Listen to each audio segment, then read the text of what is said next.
Hello and welcome to Hearts of Wulin, Encounters of the Spooky Kind. This is part of the Gauntlet Community Open Gaming Weekend, and Hearts of Wulin is a game of wuxia melodrama. There are a lot of different terms I'm going to be slinging around: Zhanghu, Wulin, wuxia. This is a wuxia melodrama. It has supernatural elements. We might have ghosts or fox spirits or things like that going on in the background. Our character is involved with that world, but we're still about that romance and those conceptions and things like that. So our touchstones in terms of supernatural things like movies like A Chinese Ghost Story, or if you've been watching on Netflix, the Untamed, which is awesome, then that some of those elements are kind of at play here. Wuxia stories have a long historical tradition in China that date back centuries.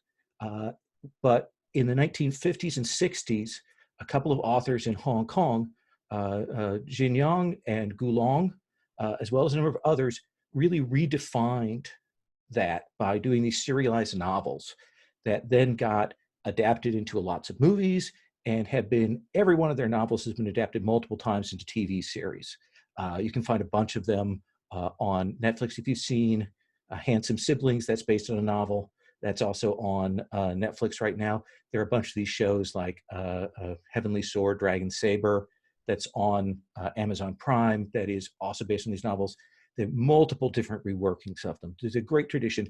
That is how I came to this, was seeing these TV series when Netflix was first, like, they had these weird discs and they were sending them, and I was like, what are these series? And I fell in love with them. So that's the key influence. In terms of movies, the other key influence is really Crouching Tiger, Hidden Dragon, because we have characters doing wondrous things, able to do magnificent things, but they are held back by their heart. They can't talk about their emotions. They speak about things obliquely. That is super important. That's sort of the background to this. Now, you may have noticed that I am super white. And so I want to make it clear that this game is an attempt to kind of emulate those stories and to be respectful to that source material. So we want to keep that in mind. The older movies might look shoddy in some ways to us now, but that's based on the structural things that they were working under at that time.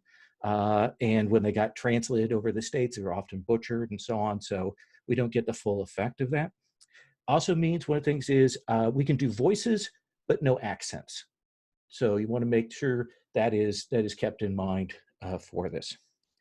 So I'm going to go through what we call CATS, which is a system of kind of setting up what we're going to do and explaining that. And then I'm going to talk about safety tools, and then we're going to kind of roll into character creation. So CATS first starts with concept. So our concept is wuxia heroes who are trying to deal with supernatural problems while navigating their own hearts. So that's basically what we're going to be doing today. We're going to set up our emotional problems at the start, and everything's going to get complicated from there. Our approach is really building our stories off of the choices that you make about relationships and encounters and entanglements here at the beginning. You'll be choosing 2 entanglements for your character. One will be romantic and one will be general. Any entanglement is, I have a relationship with this person, but it's complicated by this other person. So all of them are triangles. And that's going to be the engine that drives things. There's a move in here called inner conflict, which means whenever you're faced with emotional pain regarding your entanglements, you have to roll that to see how you handle it. And then there's some mechanical decisions there that come out of that. Yes. So let me say melodrama, heightened, but not parody. Speaking of, we're going to speak obliquely, is what I mentioned. Let's take a 1-minute break for John to grab his meds, and then I'll go into safety tools.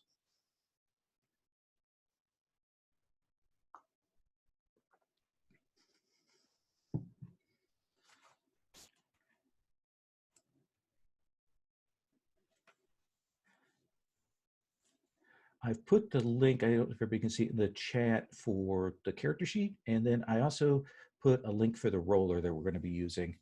Normally we'd use a thing called Roll for Your Party. if you want to roll online dice, but this thing works a little bit better. Or you can roll your dice at home. I don't care. If you get nice big dice, I've got this nice big metal D20, which won't help me at all because I don't roll and I'm not rolling D20s. But if you have concrete dice, feel free to use that. Otherwise, you can use the roller that I gave you the link for.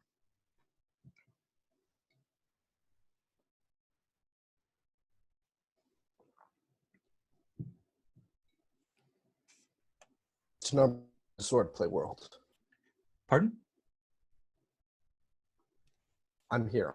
Oh, okay. Yeah, sorry. So, safety. So this conversation we're having, I'm kind of describing expectations as part of the whole layer of safety that we're doing in here. The next level of that is lines and veils, which you may be familiar about in various different forms. You will notice in the character keeper, we have a tab for lines and veils. And on that tab, I have a list of items that are options.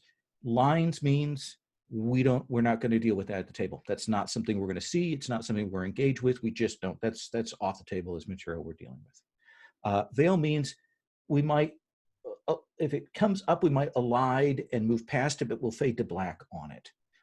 Those are all important things. Like if you were to say sexual content, that's the Buffy, they embrace and we fade to black. That's a classic one for that. There's also space to add other things in lines and veils. Throughout the character creation process, anytime you want, you can pop over there, take a look, add that on. Before we actually get to playing, I will stop and I will go through what we have decided on those lines and veils. So you should be able to do that. That's the first level. Second thing we have is the X card. I suspect everyone is familiar with the X card as a safety tool.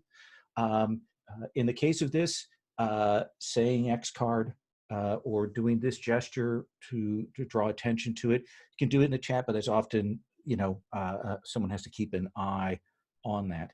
If we hit something that you need to X card, whether it's problematic material, objectionable, triggers on a phobia, as I've had that happen at the table, then just say, we'll maybe get a question just to see where we rewind to, and then we will move past it. Don't have to justify your choices for when you do X card. The other thing is if you feel something is wildly off tone from what we're doing, that's something to reasonably X card at that point. And then the last one is we do have an open door policy, just in the sense that if you need to go away, if you need to step away for whatever reason, either physically or emotionally, whatever, feel free to do that. There's this, I mean, maybe tell us that you're leaving if you're not coming back, but you don't have to.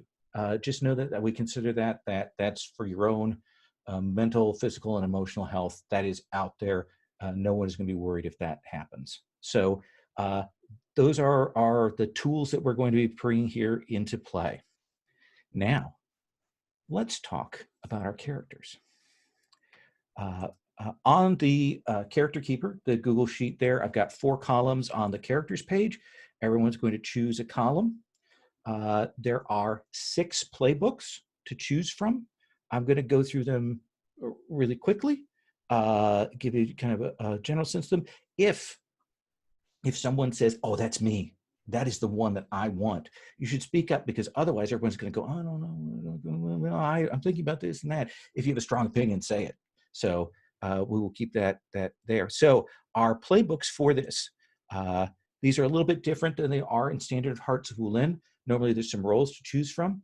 Here we have kind of one role. We have the playbook archetype of the aware. And in the case of the supernatural playbook, that is a sorcerer, like a Taoist sorcerer who knows some magics, can do some illusions, that kind of thing.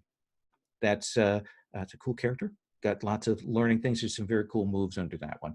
I'm going to say that for all of these, because all of these playbooks have cool moves. Next one is the Bravo. This is the playbook where the character lives life large. And for that, we have our Monster Hunter. This is a character who has pursued supernatural creatures, has hunted them in the past, has dealt with them, has knowledge and experience for that. Next, they're the Loyal. The Loyal is a character who usually works within established institutional orders.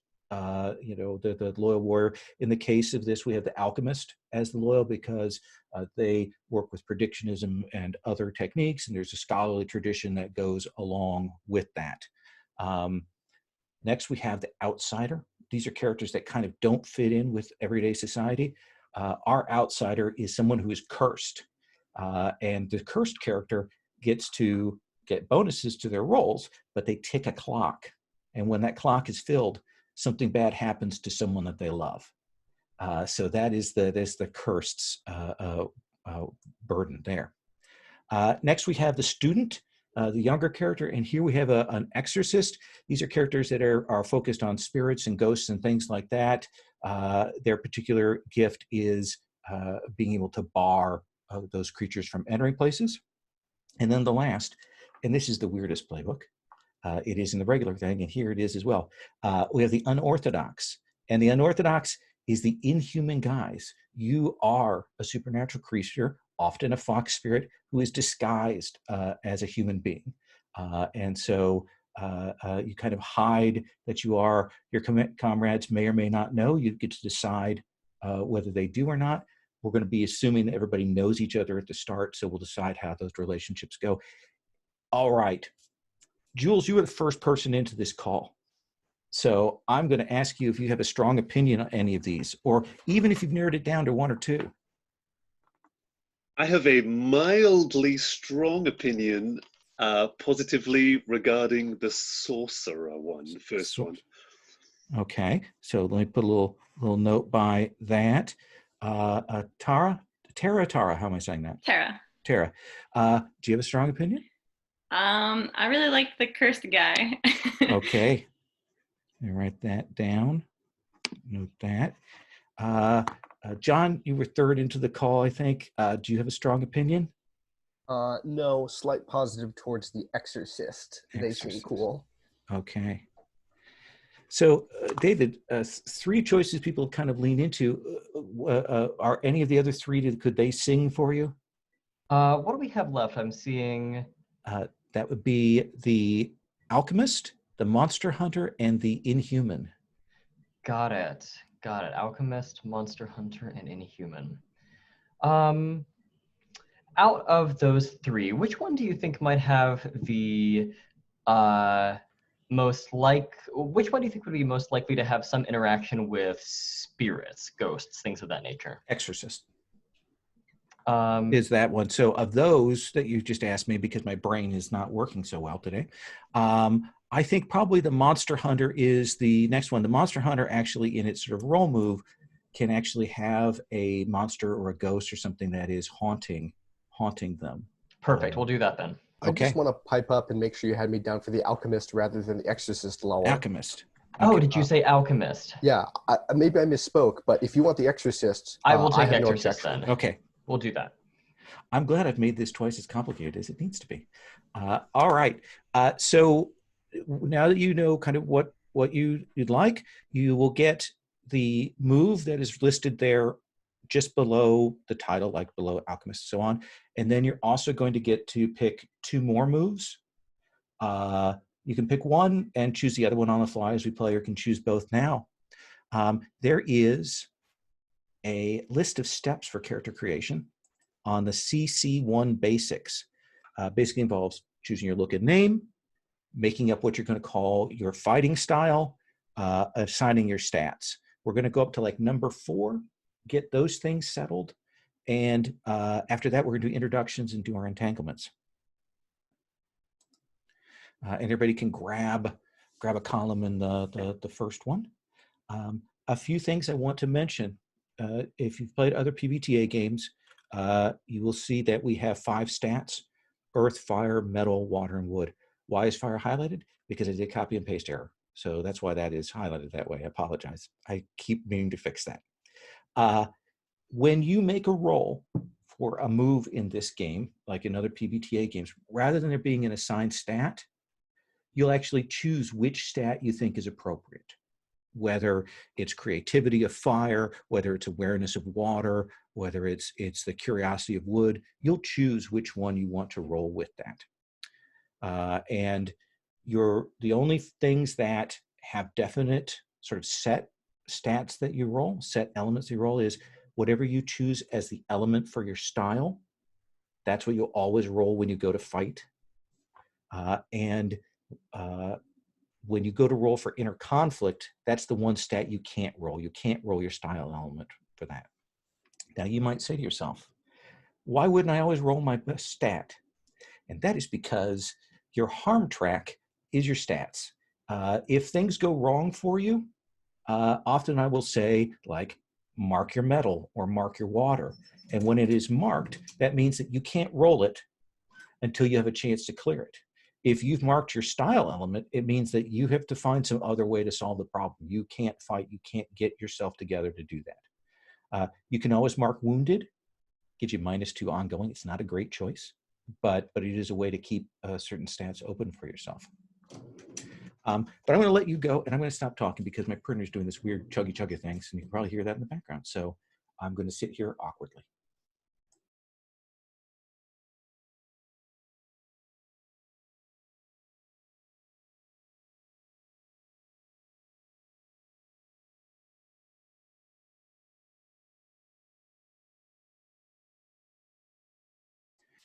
If you need example names, the very last tab, the Entanglements and Names tab, has lots of example names for all kinds of different things.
I'll give you all like 5 more minutes. When I come around for introductions, anything that we don't have set, you can set on the fly as we go along.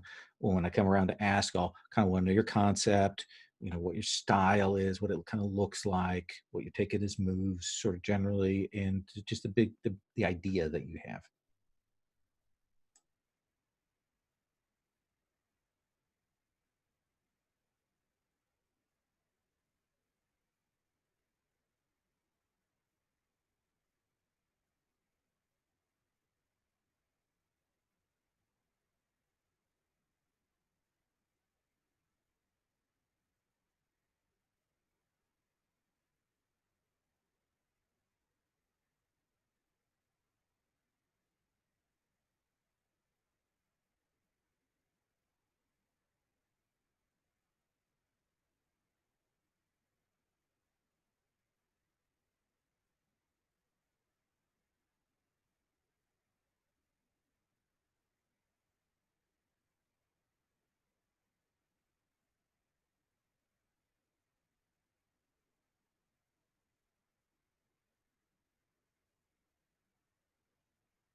John, are you okay if I start with you for introductions?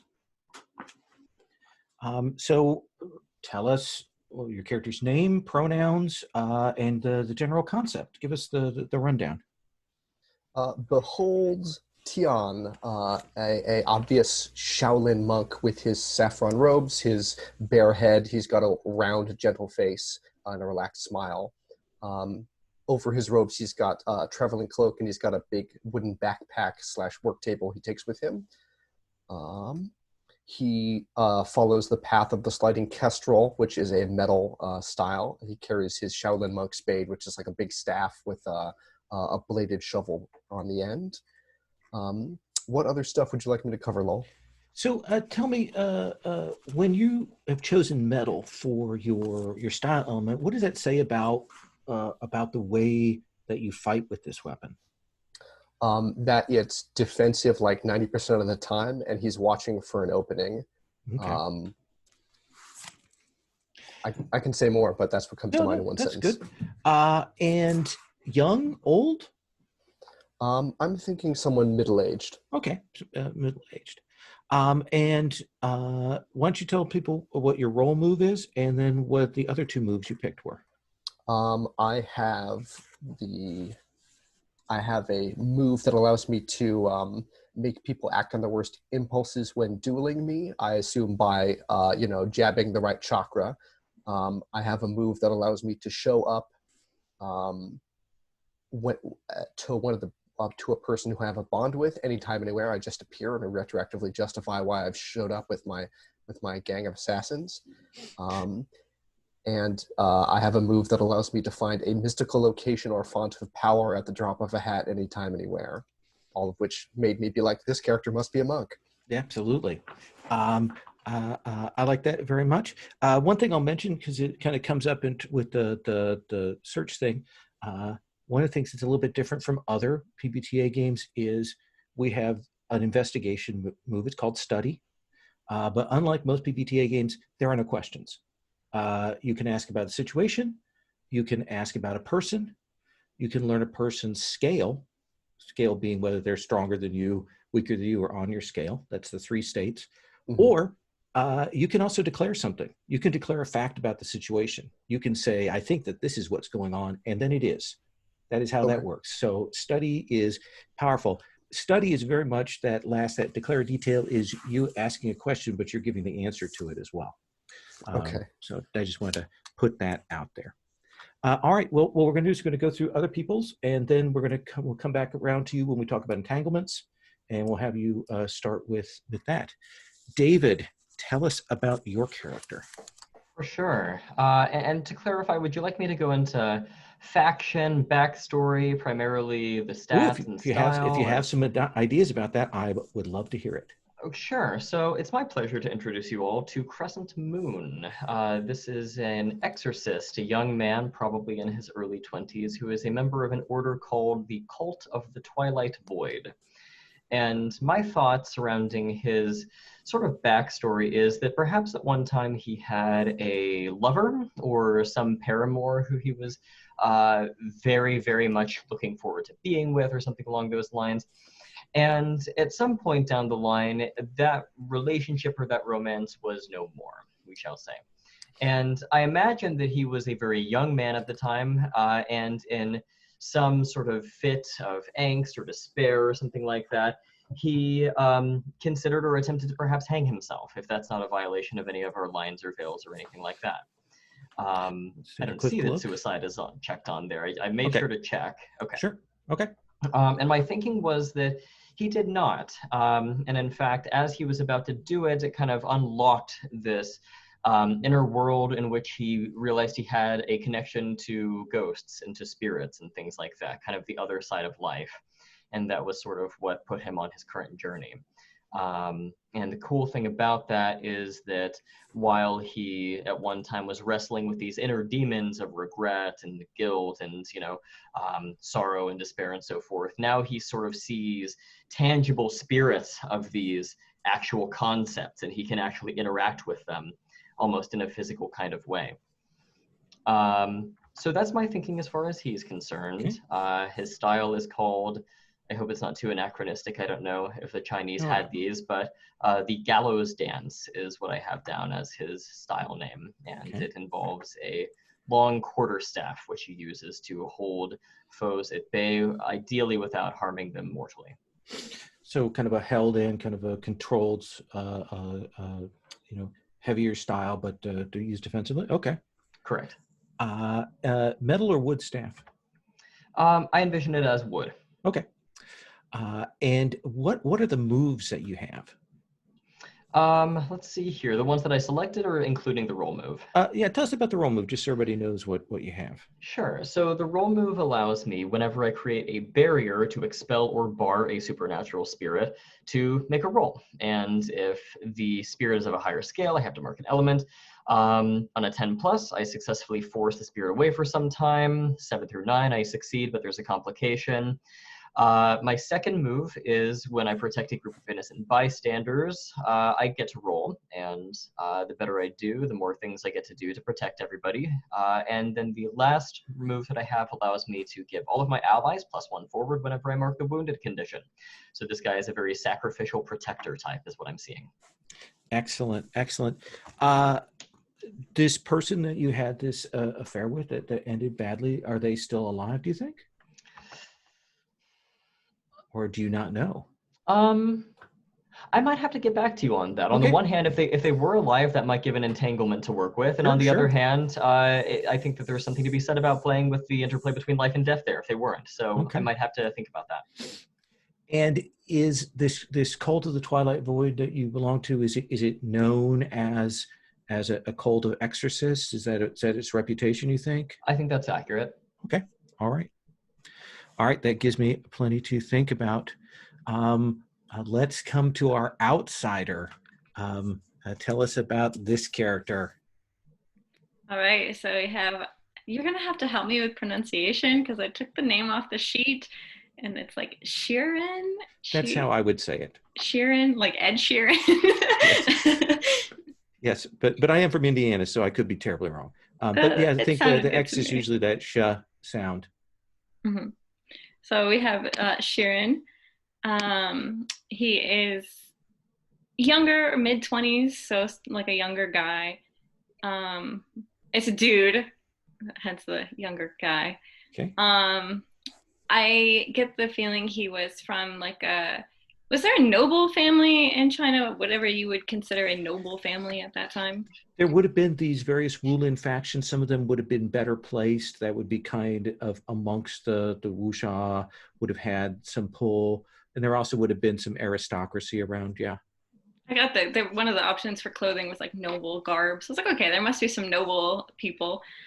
He was once a part of one of those families, but he couldn't stand all the rules and the conventions of court life, so he left and now has been brought back by his entanglements within the court against his will. And you are cursed. Yes. What does that look like? What has happened? So he wanted to get away from this court life that he did not like, and things were looking pretty bleak. He was feeling pretty trapped until he got the chance to make a deal with an entity he probably shouldn't have made a deal with. And now this thing has not control over him, has a how do I want to say? I'm thinking Monster Hearts too much, not strings, but yeah. I think strings has influence on him. There we go. Really, yeah. So what was it that Sheeran asked for? What was it that this being promised that then laid this connection on? That's a very good question. Can I think about it? Sure, absolutely, yeah. Tell us about what your fighting style is and what kind of weapon you use. So his fighting style is called Shadows Brothers style. And because he's an outsider, more of a wanderer, having to carry a lot of stuff isn't ideal. So he does the improvised weapons thing. Okay. Much better with smaller objects like dagger type things than larger sword type things. Do you think that's something that he learned on the road, or was it something that he was a variation of what he was taught earlier? I think definitely like something he picked up on the road. Okay. I think he was learning martial arts and stuff, and then he was like, that's not going to cut it. So picked up some weapon use on the way. Excellent. I noticed you said tattoos. What kind of tattoos are you imagining? That's also a good question. Okay, well, I'll let you come back to that one.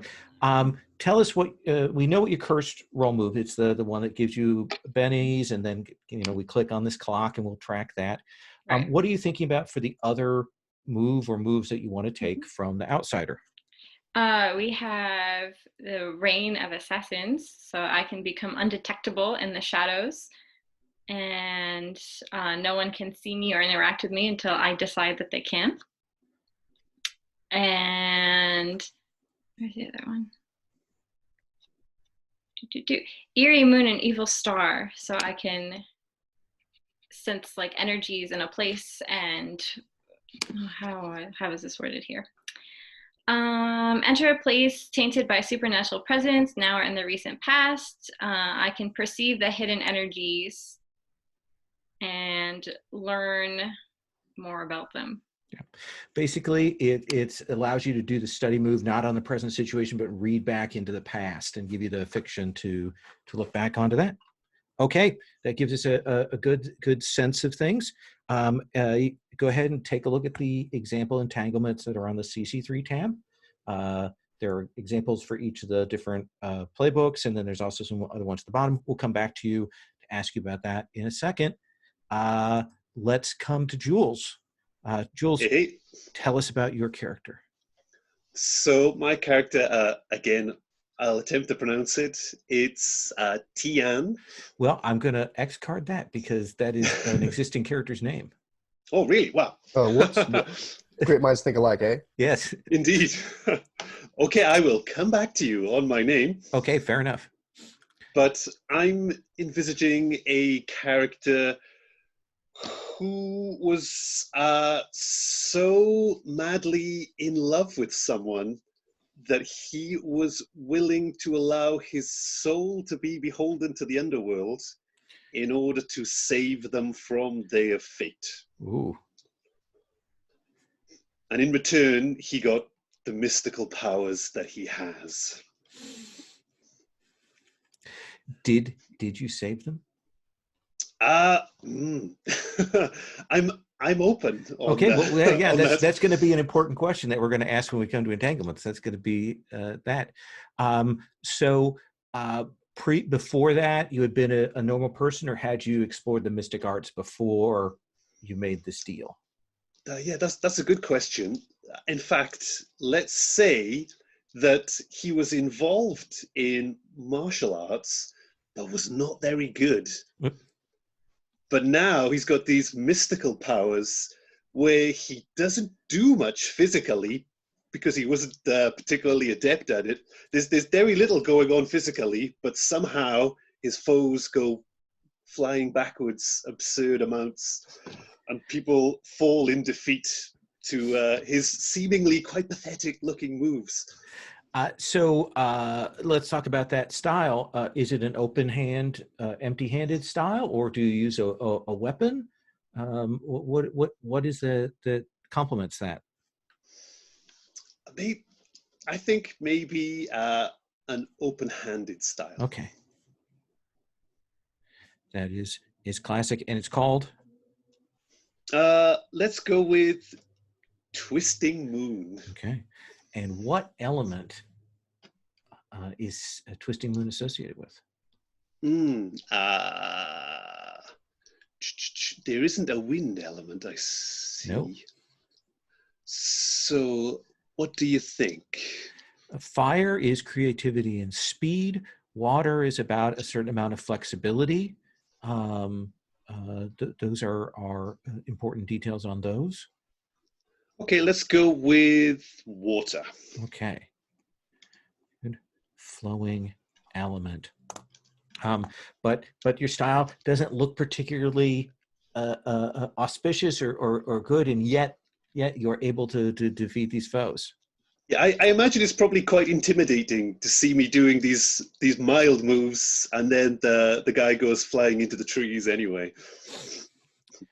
And then your basic roll move gives you a bonus when you actually duel, when you actually fight with a supernatural forces. Yeah. What did you take as your other move or moves? So far I've got one, which is the Furious Sword Mad Flowers, which gives me a bonus when I attack troops. Okay. It gives me an extra option that I can pick.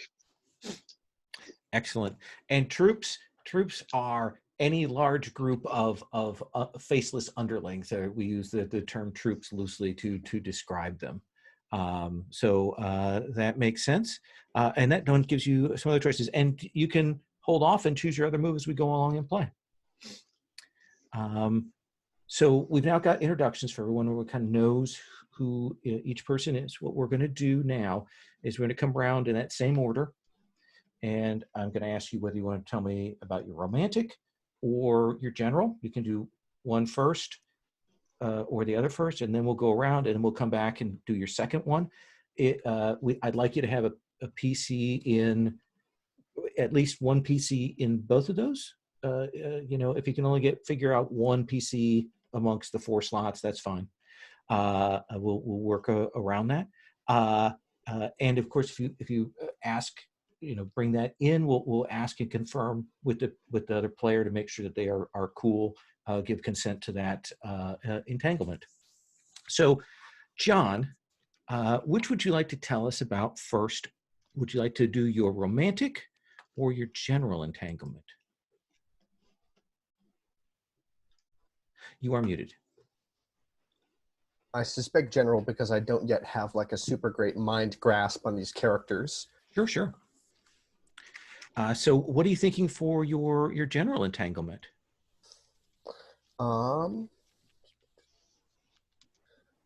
Let's see. I think the one about dark powers. Which one of you cats is most likely to be touched by dark powers? Is that Crescent Moon or Jules? Okay, everyone's touched by dark powers. All right. Oh yes. But Tara's character is cursed.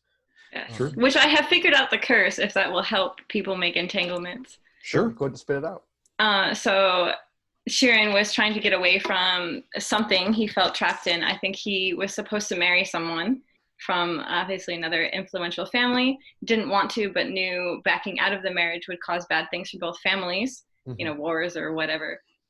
And so the only way for him to get out of it was for him to die. So he made a deal to make it look like he was dead, basically. So everyone thinks he's dead, which is why he had to leave. And now him coming back will be very problematic because no one thinks he's alive. Ooh, what a disaster person.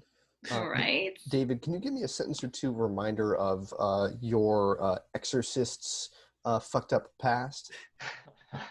The long story short with him is that he had a lover, didn't work out. I think we're going to say that she's alive. That's what I'm leaning towards. Didn't work out, tried to kill himself. Now he's a ghost hunter. Oh, okay, great. Then I think there's a family resemblance. I suspect that that Crescent Moon's sibling Jiren has been touched by dark powers, or perhaps even replaced by a shape changer. Because I mean, he's supposed to be dead. So you're suggesting that Sheeran is related to Crescent Moon? Yes, I am. This would mean your character is of noble birth, David, if that's cool. I'm fine with that. Would you, Tara, are you okay with that? Yes, that's cool. Okay, well then let's put that down. You can put that in under your general. When we're all said and done, from each of your entanglements, you'll pick one person that you have a bond with. So you'll start out with 2 bonds. That's the other thing. And just to clarify once more, I'm whose brother? Sheeran's brother. Got it. Okay, making sure. That will be interesting. Now, one of the conventions in wuxia cinema and wuxia dramatic series is if someone has a disguise on, it is completely impenetrable. So even if they're your brother or your sister, if they are wearing a hat or mustache, you cannot see through it. It's a classic convention of the genre here. Just to give you a sense on that. All right. Well, let's come to Crescent Moon. Would you like to do your romantic or your general?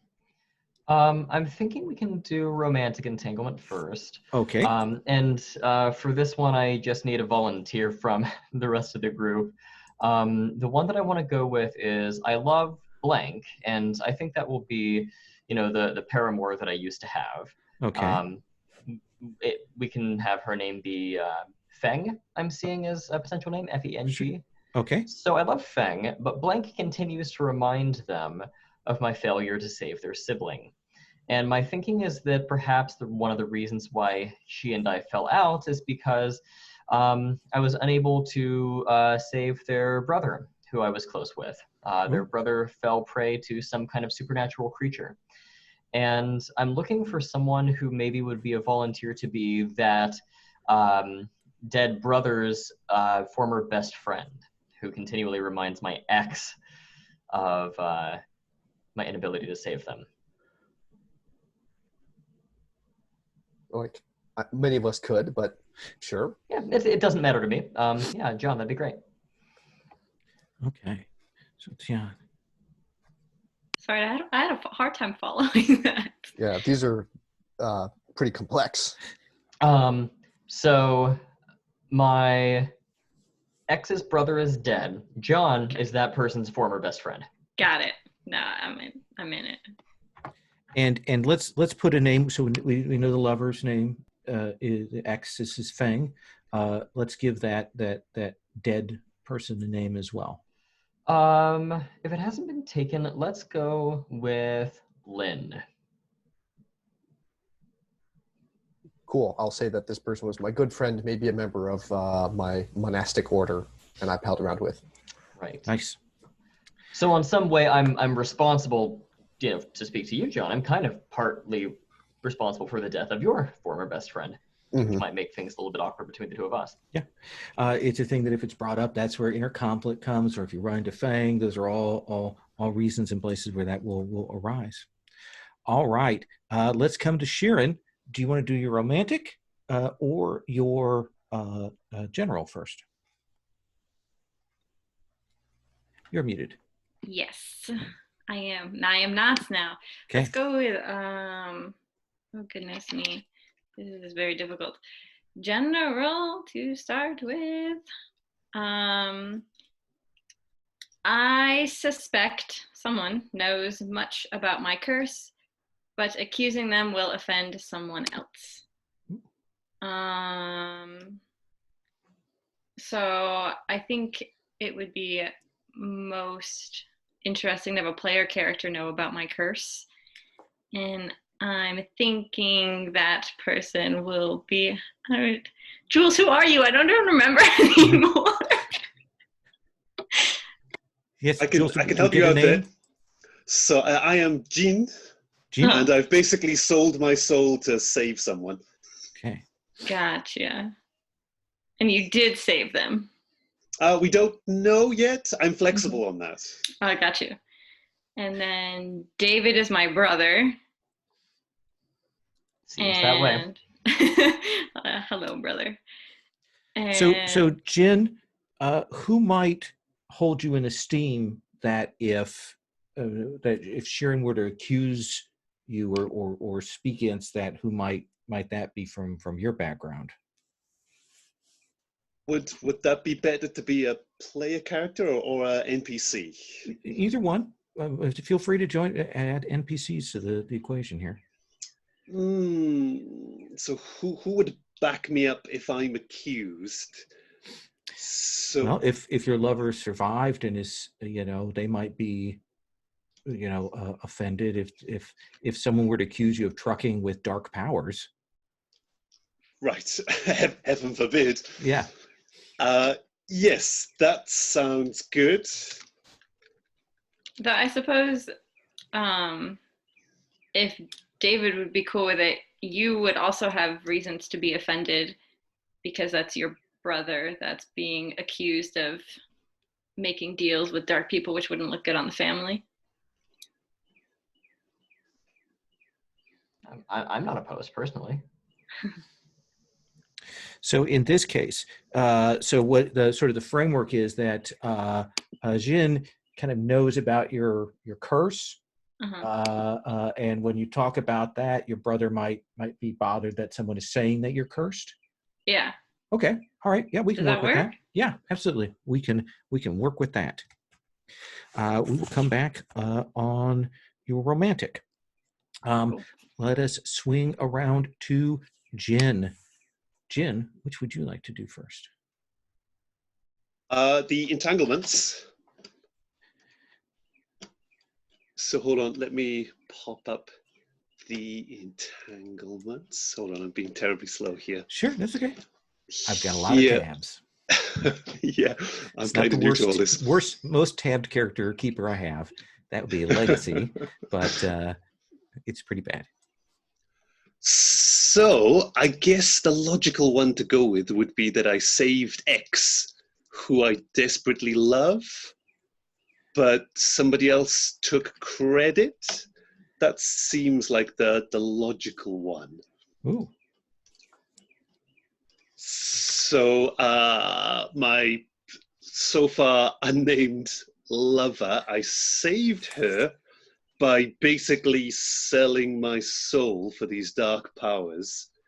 But someone else, or it could be a he as well, of course, my love. I'm not fixed to any gender here if anybody has any specific ideas. But I guess someone took credit for that instead of myself. Do you think that, are you imagining that they deliberately took it, or that just because of the nature of things, they've taken credit for it and you've kind of are quietly stewing about that? I think it would be juicier if like they did it on purpose. Okay. Yeah, I think that's juicier, I'd say, maybe. So do you think that's an NPC that is taking credit? Well, if it fits in with any of the player characters, they could step in, but otherwise an NPC, I think. There's a possibility here. My romantic entanglement could be when. Oh no, but maybe I can't do this. Maybe it's against the rule. I'll say it, and Lo can let me know. Sure. When Jin's lover so and so. No, when. No, okay. Fuck, I've got one that's basically like you were asked to save someone's life by a friend, and you fell in love with the person you were supposed to save. Absolutely. You were asked to save Jin's lover. Maybe you kind of had a hand. Maybe you think you did. You saved them. It was really Jin who did it, but now you've fallen in love with this person. Okay. Does that go with what you were thinking, Jules? Does that work? Yes. Okay. Let's get a name for this poor lover who's caught in between. My suggestion, feel free, like this was your concept originally, Go Jules, ahead. but if this lover is a man, we can all be hot wuxia men with tension with each other. So it is the Untamed. Okay. Let's give a name. Go ahead.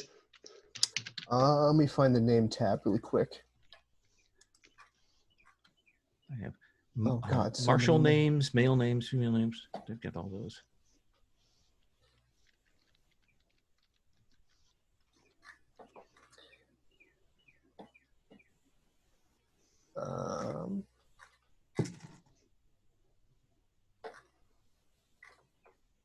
Chow. Guy named Chow. How do you spell that? I'll throw it in chat.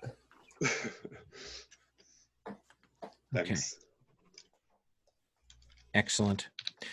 Well, that gets both of your romantics done, so we're set on that. That brings us back to Crescent Moon. Crescent Moon. We have done one. Let's do the other one. Sure. So as far as the second entanglement goes, I've got one that I love. It is, I have hidden that my sworn brother Blank's inattention caused the tragedy which haunts Blank. So my thinking is that, just to keep people up to date, John, I am basically responsible for the death of your brother. Mm-hmm. I have hidden, however, that perhaps it is one of the other PCs, and it is their inattention that is responsible for the death of your brother. Oh. So I'm covering for them. It's so good. Jules or Tara, would either of you like to volunteer, or should I slot an NPC into that? I'm not opposed. You are literally my brother by blood. Yeah, so it makes you can, sense. So, okay, great. So we will say that, pronunciation, I'm going to butcher it, I'm afraid, but Jiren is, yes, I've hidden them. I swear, brother, Jiren's intention caused the tragedy, which, I have to click over to it here. It caused the tragedy which haunts Tien. Yes, the death of Ling that we established earlier. Okay. Let's come to Sharon. Sharon, what do you want to do for your romantic entanglement? So looking at the romantic entanglements and looking at the entanglements that have been made so far, it seems to make more sense, kind of retroactively. Sure. Retconning something here, not retroactive, retconning. I made an entanglement that someone knew about my curse, and I was going over. Tien, is that how you say the name?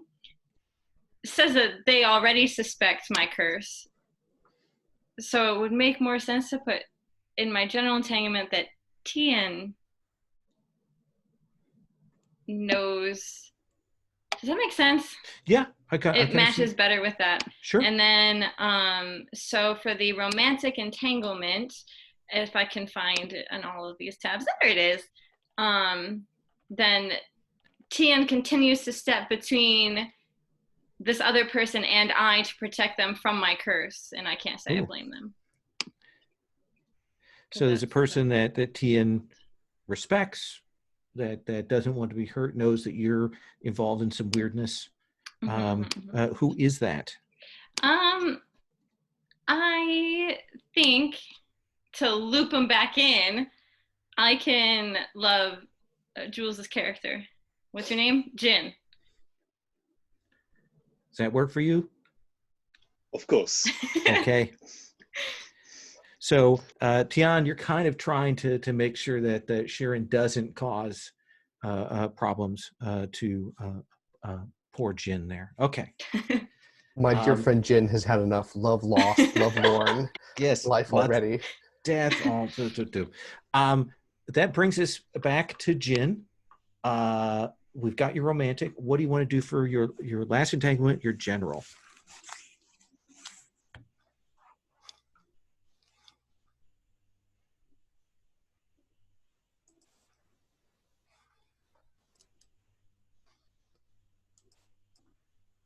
You are muted, Jules. Oh, sorry. I didn't realize that was me. That's okay. Could you say that again? So what do you want to do for your other entanglement? Gotcha. Okay. Just one moment.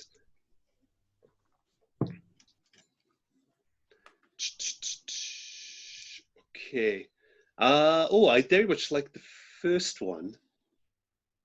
Although it depends if anybody else wants to bite, really. The first one is I can sense a dark destiny if my friend maintains their love for someone. Does that fit into anyone? Or maybe not, I don't know.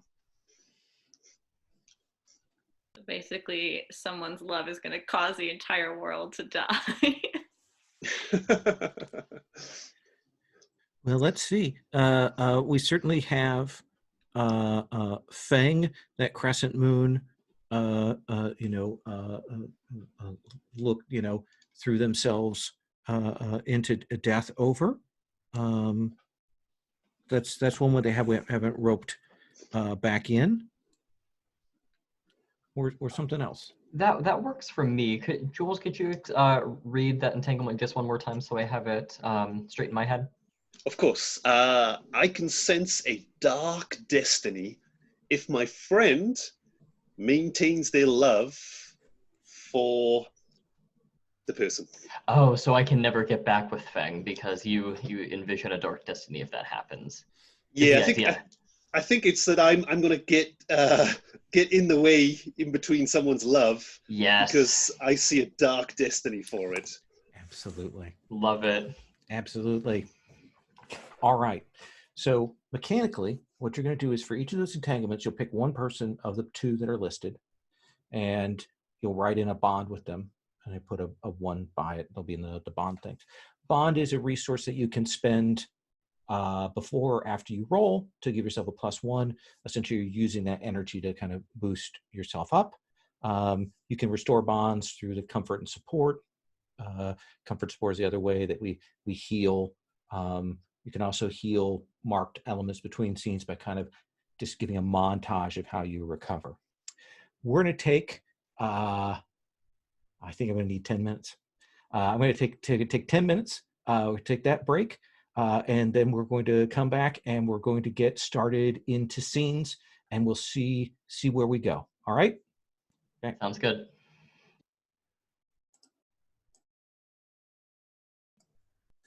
Okay, so you've missed 2 minutes of scintillating description. So I will go on.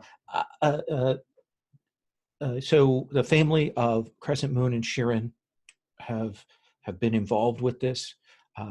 Other characters, NPCs, we know that Ling and Feng are also present in the capital. But in recent weeks, there have been stories that have circulated. The first is this night terror sickness that has spread.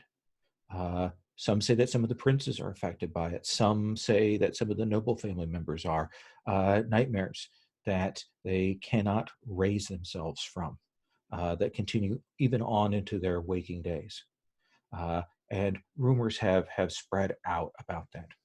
But the other rumor that has spread out is that a cult once thought destroyed, called the 100 Ghosts, is said to have returned. People have seen signs, portents, markings that suggest that it is in operation. It took the combined effort of several Wulin factions to destroy the 100 Ghosts years ago.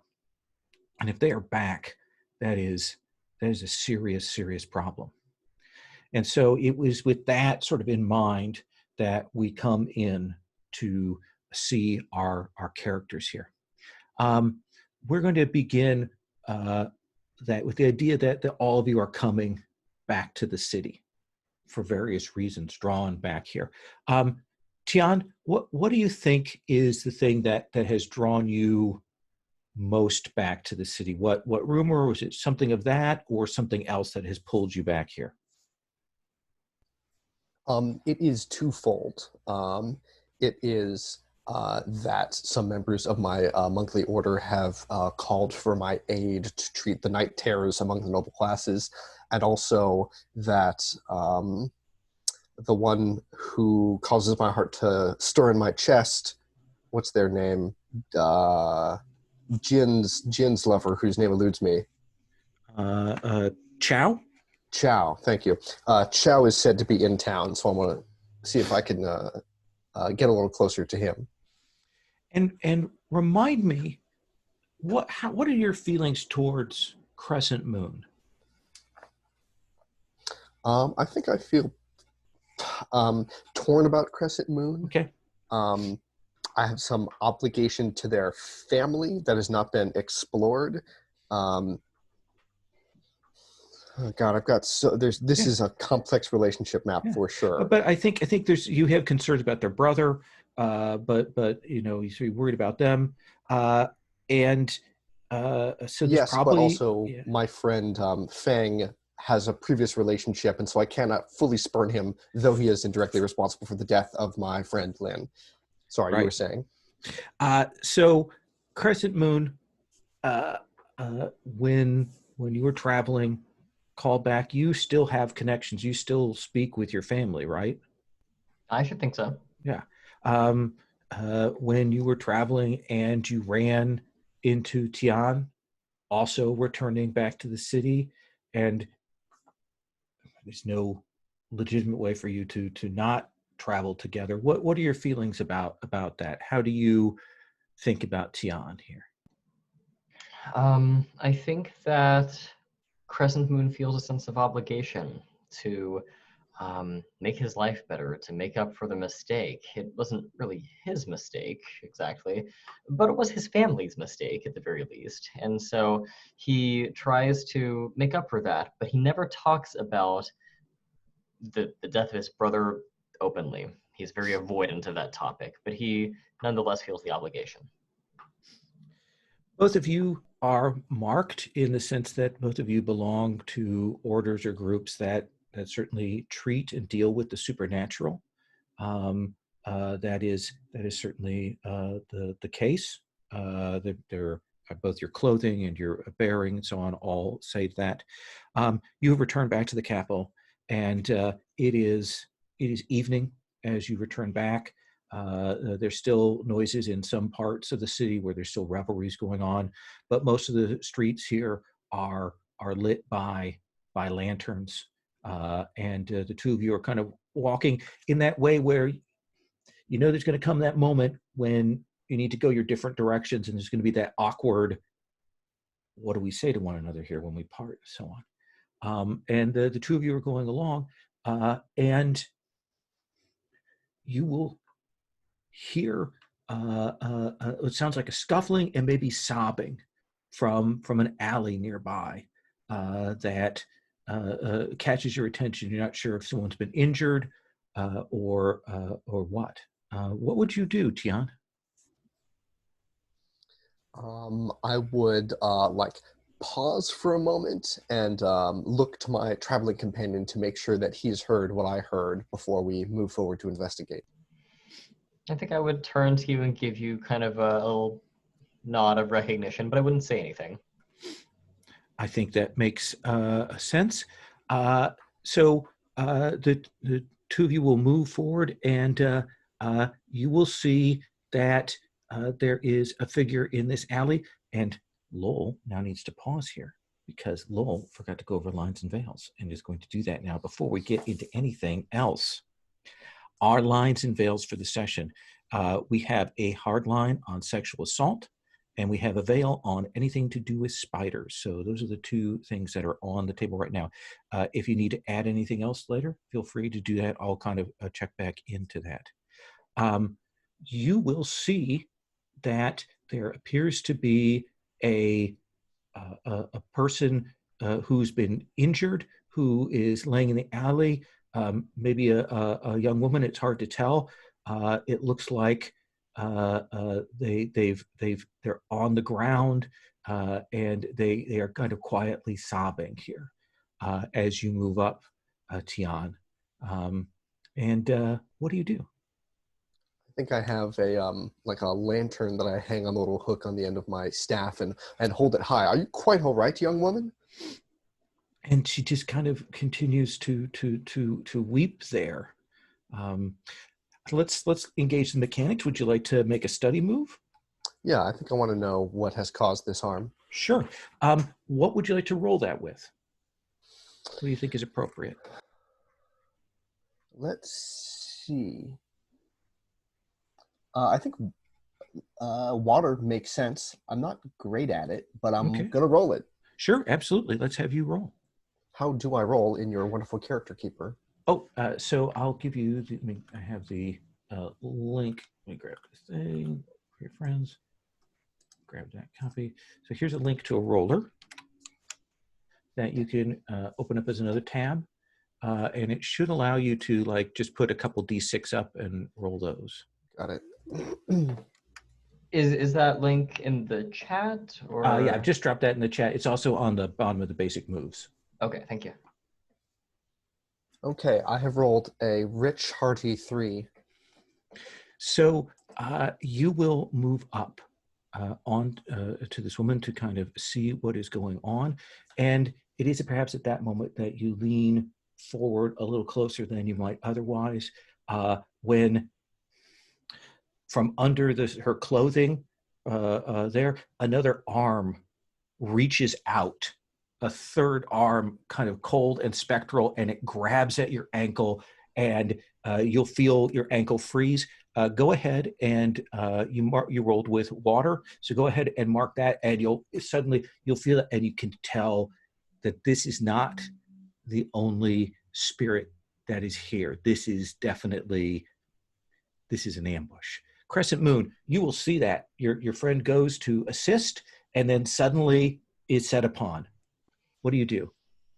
One member of his family has already died under my watch. I'm not about to let another one happen, so I'm going to rush forward unthinkingly and just immediately use some physical act of aggression to get this thing away from him, like kicking the arm away, or like maybe even kicking the woman, something like Sure. that potentially.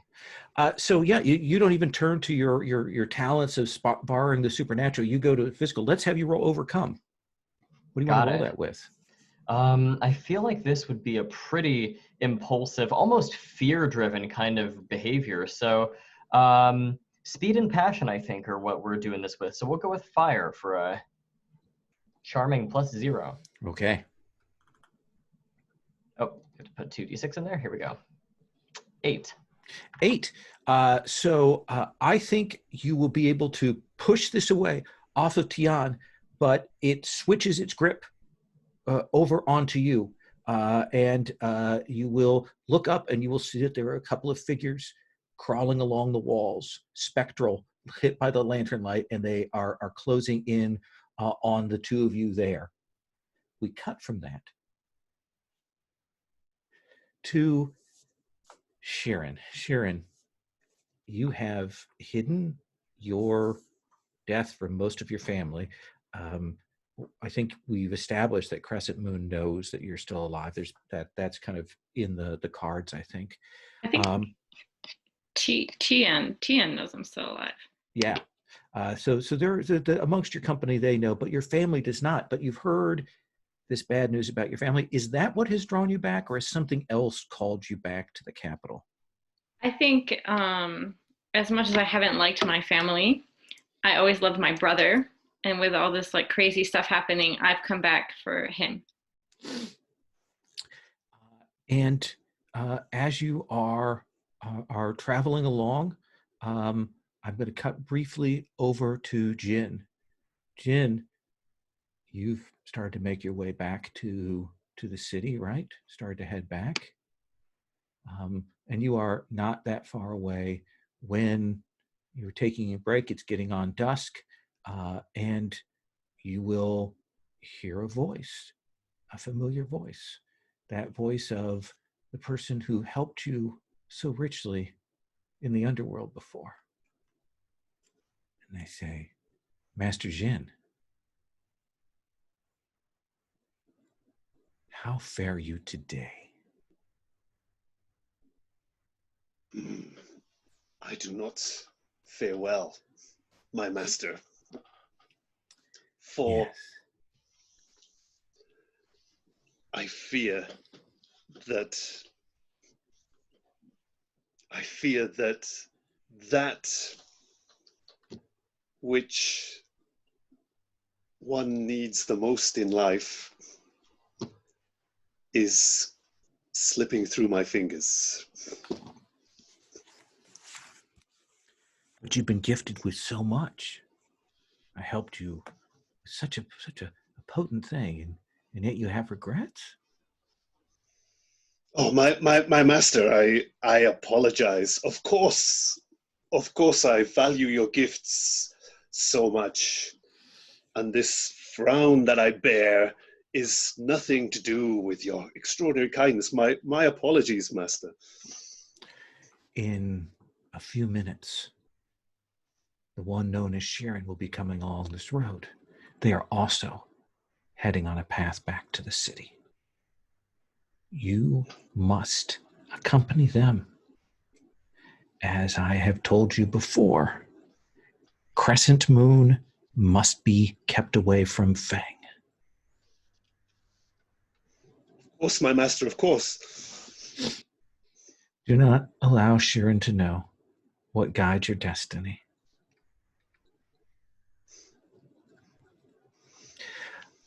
I will perhaps see you in the city.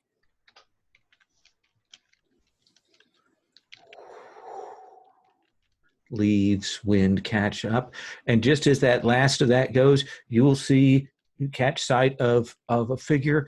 They are slightly disguised, but you know who it is. And Sharon, you are very close to the town, and you will see Jin, who seems to be gathering themselves up to continue on the road. What do you think of Jin? I'm in love with Jin. Yeah. Does this is unexpected. You were coming back to deal with the emotional turmoil of your family, and suddenly there's Jin. How long has it been since you've seen them? Too many years. Years. Okay. Yeah. So this comes like a bolt out of the blue. I would like you to roll inner conflict. The good news is, because you're rolling inner conflict, you immediately get to mark an XP. All right. Yeah. Look at me go. All right. What do you want to roll this inner conflict for trying to hold yourself together? Okay. What do you think? I got a 7. Okay. What element are you rolling with? Oh, crap. I have to roll with an element for inner conflict as well? Whoops. Yes. The only thing you can't roll with is fire. Got it. Sorry, guys. I'm the worst. All right. That's okay. We're going to go. Oh, man. Metal for control, which gives me a whopping 0. Okay. So let's have you roll. Okay. Try this again here. And now it's a 9. So you have a choice here. You can keep yourself under control and not show this and not try to like run away and he'll see that. All you have to do is mark your metal. Mark that element. Or you cannot, and you can kind of try to be flustered and get away. What would you do? I'll mark the metal. Okay. So you steady yourself. How do you greet Jin? Like any cool guy greets another guy. Yo. Yo, okay. I'll go with a cool, hey. Jin? So I'll describe Jin. Jin has long hair. He's kind of bent, sort of with awkward posture forwards, and his face always looks a little twisted. But he is a handsome fellow with a well-structured face. What are you doing to me, Jules? but he is a handsome fellow with fine bone structure. They've taken a beautiful, band, boy band member, and they've given him some kind of slightly askew effects to get this look, I'm assuming. Exactly. It's almost as if they took almost as if there's a boy band member is Emperor Palpatine from Star Wars. Okay. Jin, how do you greet Sharon? You have this weight suddenly on your shoulders about this. How do you greet them? Say, you. Okay, I think he's going to say rather coldly, you look well. I always look well. You look preoccupied by something, am I right?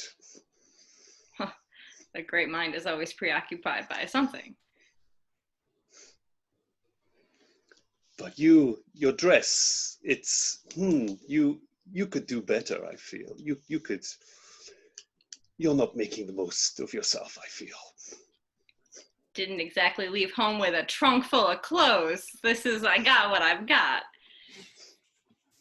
Besides, I think I still cut nice. Still look pretty good.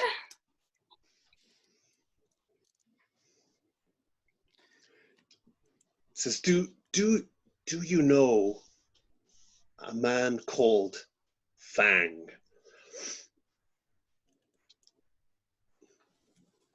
No. I see. Why? If you hear of this man, you will tell me immediately, okay? Why? Says, who is this man? Why do you want to know them so much? I've consulted the fates, and I see a dark cloud upon this man. Just the dark cloud thing. If you hear word of this, you will tell me immediately.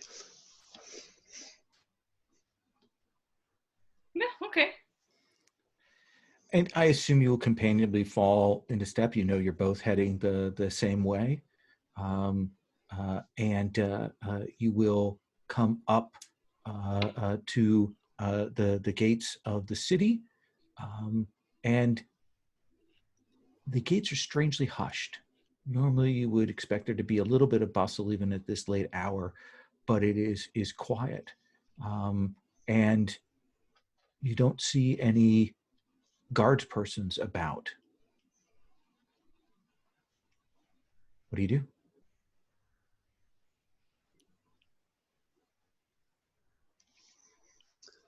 I need a weapon, so I don't have anything on me. What do you grab look up? Around. Was there anything around the gate? Sure. Tell me what implement might be here that you would put to purpose here. Is it a shovel? Is it a soup bowl? Is it a jug of wine? Is there like a lot of? Is this gate like one of those kind of like it's in a very sparse part of town, or is there like stuff around? There's probably some things set up for the where would normally be some guards here. Probably have confiscated some things. There'd be some stuff set here, but there you don't see anyone about. Gotcha. I'm gonna go looking for some daggers from the guard stuff. Okay, then I think you will step into that guardhouse, and you will see that there are some guards actually seated at the guard table there. Oh. This is not ideal. Oh no, I'm disguised. It's fine. Yeah. All right, so I'll say, good evening, men. And, what's going on? You will see each of them turn, and as they turn, the lights of the lanterns in here get dimmer and dimmer until you can only just see the phosphorescence of their ghostly spirits as they rise up from the table to face you and Jin. We'll come back to you two in just a moment. Tian, Crescent Moon has leapt forward impulsively and pushed this thing aside. And you can see that that seems to be some sort of spirit with some corporal focus that Crescent Moon has pushed, but then there are two other sort of ghostly spectral things coming along the walls. What would you do? So I think I'll like reach out with my hand and a voice and say, Crescent Moon, slay the spirits but spare the girl, because I know he can't always be trusted not to prevent a needless death. And I'll take a step towards the spirits on the walls, but I'll find that my leg where I was grabbed is actually like frozen to the ground. So I'll take half a step and jerk and drop my lantern and cast this alleyway into darkness. Okay. Do you want to try and strike at one of these spirits before the light goes out, or I mean, what do you think? Yeah, I think as the light fades, I will strike at one of the spirits. Okay, so these spirits are on your scale. So we use the dual move for that. There are three of them. When a foe is on your scale, you roll with your style element, and then we look and see what the results are. Okay, I will roll plus metal, which is +2. Okay. So that's a 6 raw, +2 is 8. Okay, so your leg is hindering you from using the full extent. What is it? What do we see of your work with your spade here? I think as the light fades, I'll like flick it out and scoop up a tiny ember from the lantern and flick it into the air, and my eyes will cast about quickly, seeing everything before I thrust out the other side and try and stab one. Excellent. So the 7 to 9 result is you can win at a cost. You can lose and mark XP. Ooh. Or you can deadlock, like hold them in place, but you get to reveal a detail or ask a question. Like, does deadlock mean like literally pin, like immobilize, or just like no one both is of you winning for the or moment losing? you're kind of locked up in the battle there. And reveal a detail is that I just to declare some shit. Yeah. Oh man, let me think if I find any cool shit to declare.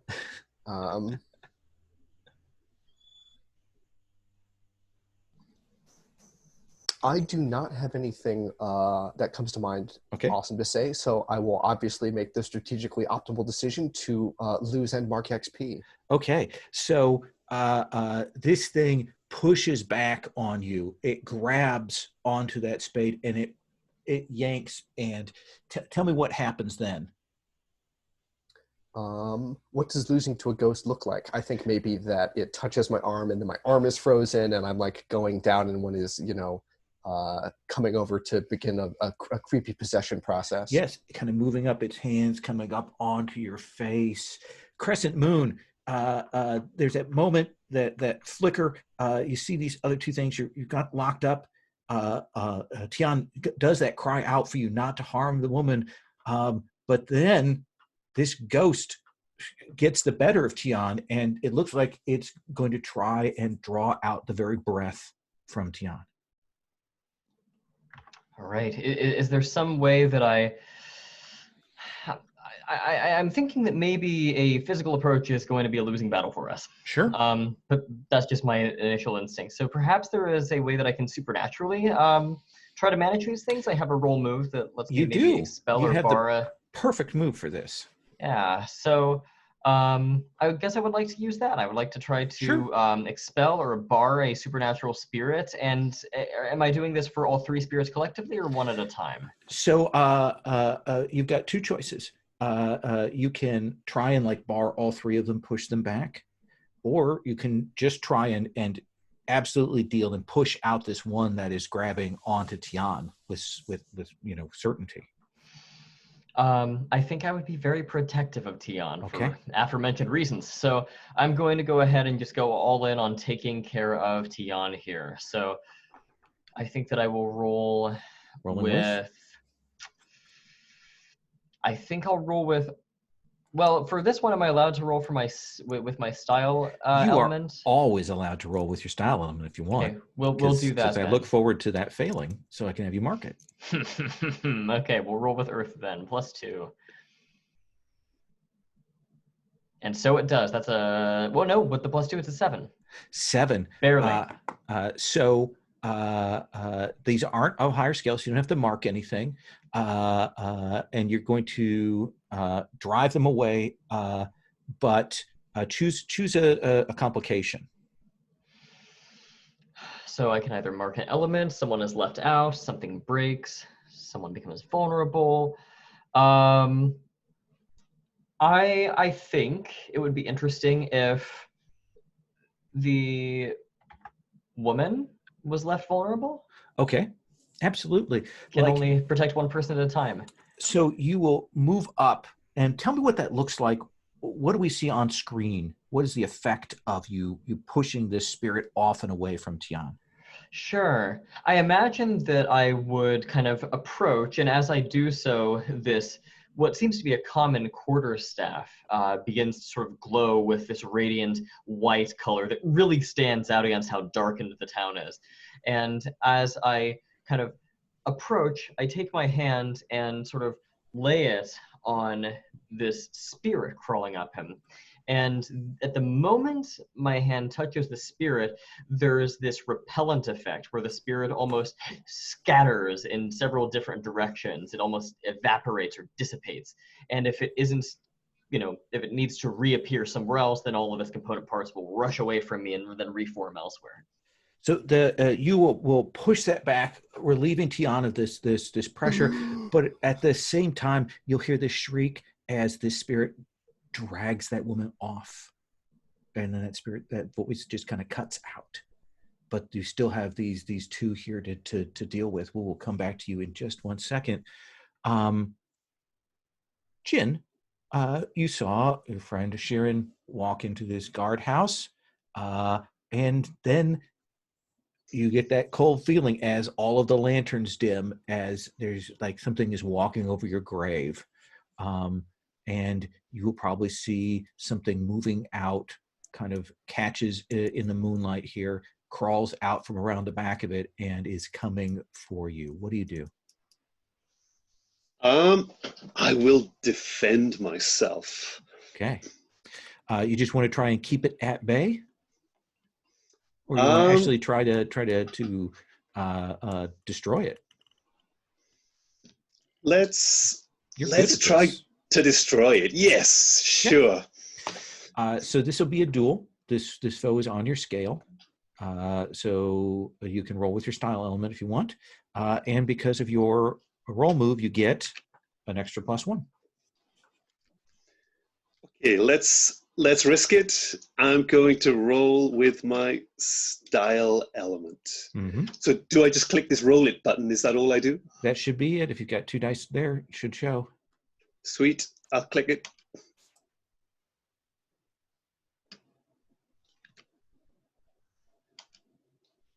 Did it go through? You should have 2 dice showing up in the 2d6 up in the little gray band up above. Okay, no, Yeah. So just a second. I got it. Good. There we go. So that's a 6 if I'm reading this correctly. Yes. Now you have a choice. You can I'll hit you with my hard move, or if you want, you can burn a bond and move that up to a 7. So is there? Do I just say I'm burning a bond, or is there some Yeah. sort of story significance to it as well? It's better if it's attached to a character that's around or in the scene, or some thought is what's pushing you to succeed at this. Okay, that works. So I will burn the bond. Hold on, let me exercise my tab fu. And I will burn the bond with Tien as the reason that I'm doing all of this is to win back the love of my life, and Tien is a barrier to that. Absolutely. Can't let yourself fail here. You haven't even had a chance to confront Tian about this.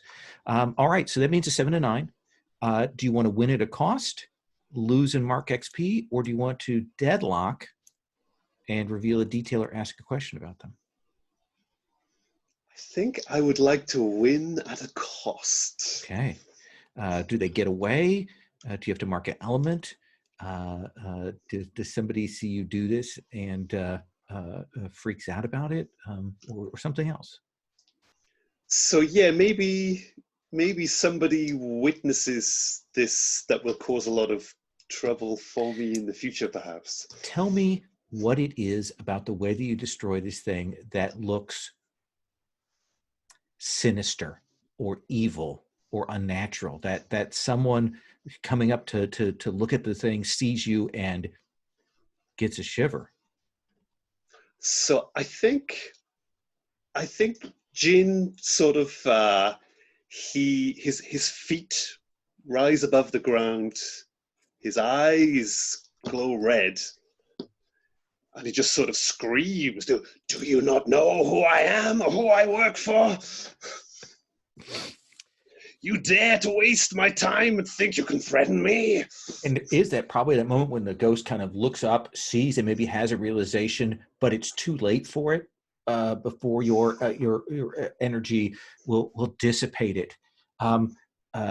If Shirin weren't occupied with this trio of ghosts, he might be a little freaked out by this. But Shirin, this gaggle of ghosts that are coming at you. Do you want to try and find an improvisational weapon and fight them, or do you want to fall back? What would you prefer?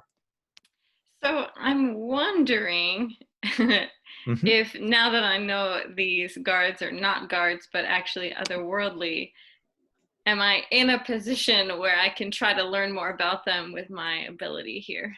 Absolutely. Your Eerie Moon and Evil Star? Yeah, I want to know if they're like, what's the word I'm looking for? Aggressive? They have the malintent. Sure. Let's have you go ahead and roll that. What element do you want to roll that with?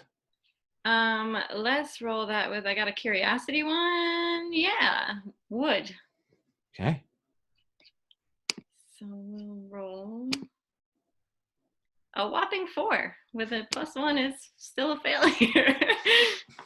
So I don't think you get anything from like you don't recognize this. You don't see anything. Now, what I'm going to do here is I'm going to put that fail over on my hard moves shelf here. I'm just going to set that right there, and that is over off to the side, and I will bring that into play later. So we'll do that. But right now, you've got this tangle of ghosts that are moving up on you, and you realize that you're kind of pinned in here. Even as you're hearing some shouting outside, that Jen must be having some issues. There's some sort of big, loud noise out there. I'm going to cut back to the other side. Tian, this ghost is pulled away, but you hear that shriek vanish. You see there's still these 2 spirits here. What do you want to do? I guess as I get my breath back, I'll take a deep breath and then be like, "Fool, the girl! Save the girl!" Because my life is about being a dick to Crescent Moon. Yes. Are there sweet moves, Lowell, that I should be considering besides the just like literally fighting ghosts right now?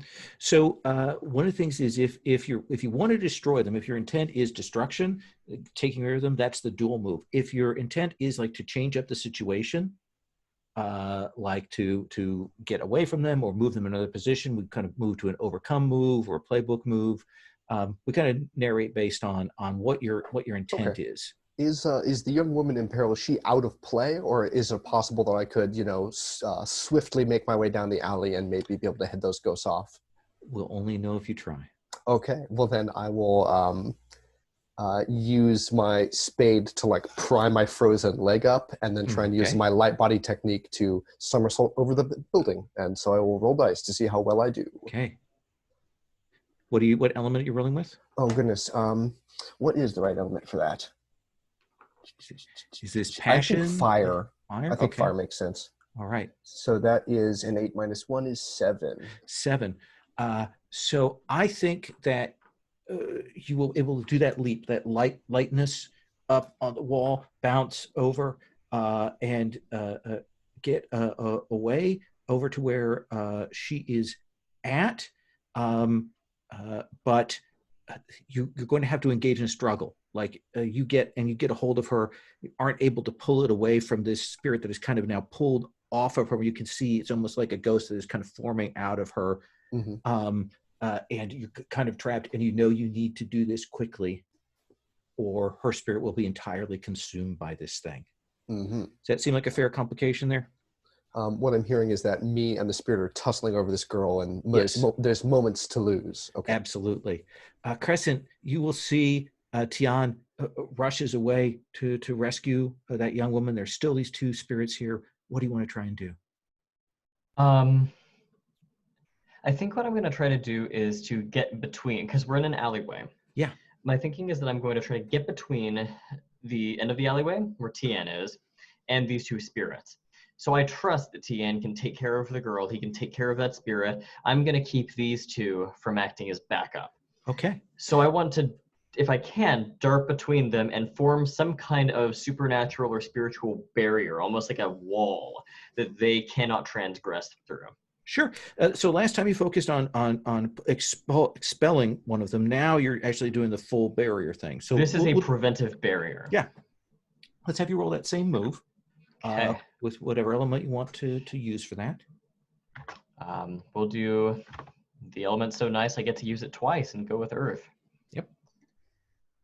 And with a +2, that gets me a 9. 9.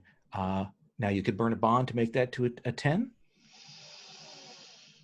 I don't think so. Okay. So what do you want as the complication there?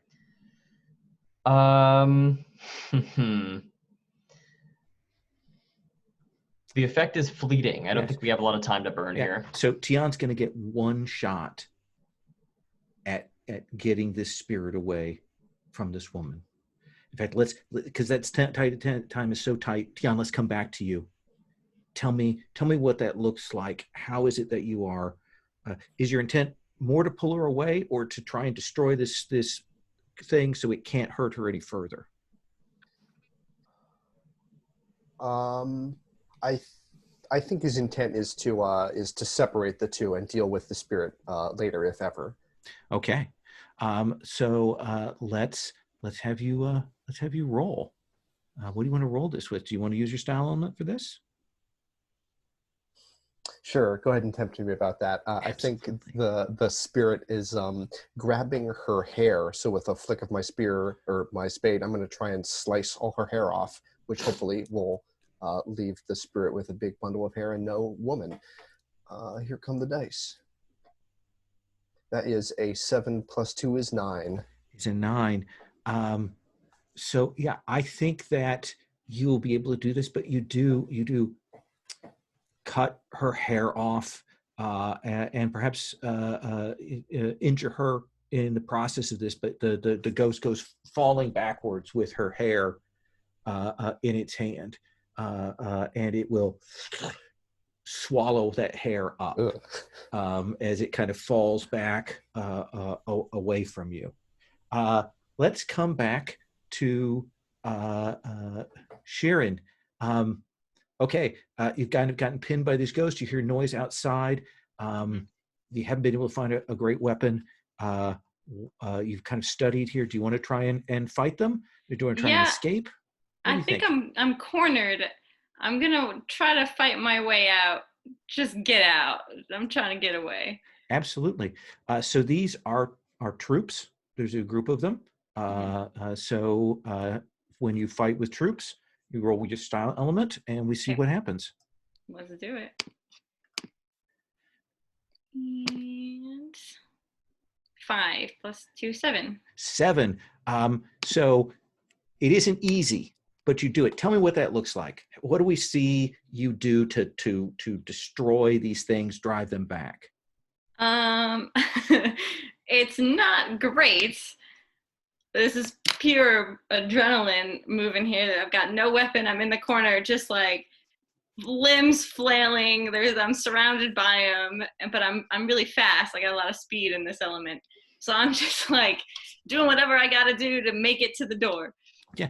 So diving under things, kicking chairs into them, knocking them aside, and even though you're attempting to escape, you are actually like you kick a chair so hard it hits and the ghost breaks, but you're not paying any attention to that. But you will get outside, and you will see this person standing there. Kind of looks like they're in terror. And they're looking at poor Jin over there, and you realize that this is your mom, your mother here. You don't know why she's out, why she's holding vigil. She hasn't recognized you yet, but she's out here, and she looks like she's terrified of Jin. God. We'll have you think about that for just a second. Jin, you turn, there's this older woman who is looking terrified. Oh, she is nothing to me. And then you hear the sound and smashing, and Sharon comes out of the guard headquarters and kind of comes to a halt. What do you do, Jin? So I'll just sort of brush myself down. I think when Jin is in action, his posture suddenly becomes quite good, and then suddenly I'm reverting to my poor posture again, a little bit bent, a little bit awkward. And then I'll go and investigate what has happened to Sharon, as I care nothing about this elderly lady at all. And Sharon, what do you say? What do you do as Jin comes over to you? What did you do? Says, "Oh, you can thank me later." Thank you for what? Says, "Maybe it's beyond your understanding, but I have dealt with things." This woman looks like she's gonna drop dead from terror. What happened out here? Oh, is there a woman? And she's bowing her head, saying, "I'm so sorry, Master Sorcerers. I was I came to see, I was looking, and I'm so sorry. I did not, I apologize. And she's kind of falling back. Please have mercy. Let me go. Do not worry, my lady.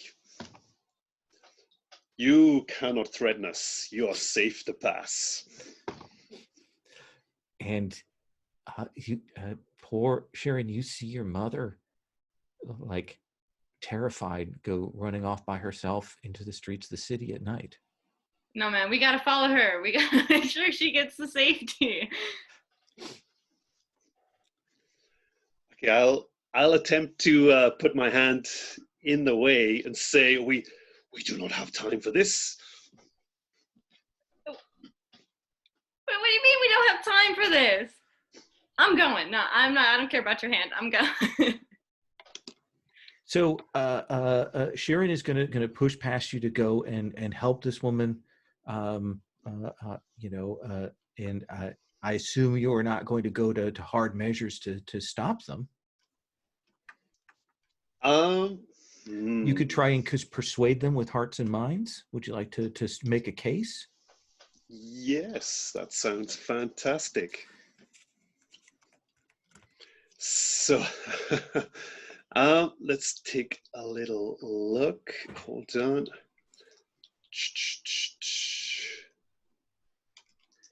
Here's the moves. Hearts and minds.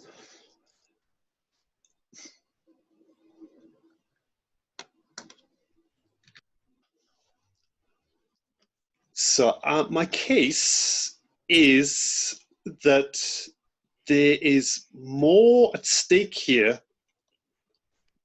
than he is aware. And I will implore him to trust me, for there are great stakes. Potentially all that is good in this world is at stake here. And that you must, I compel you to turn around and come back and join us. What do you want to roll that with? Let's take a look.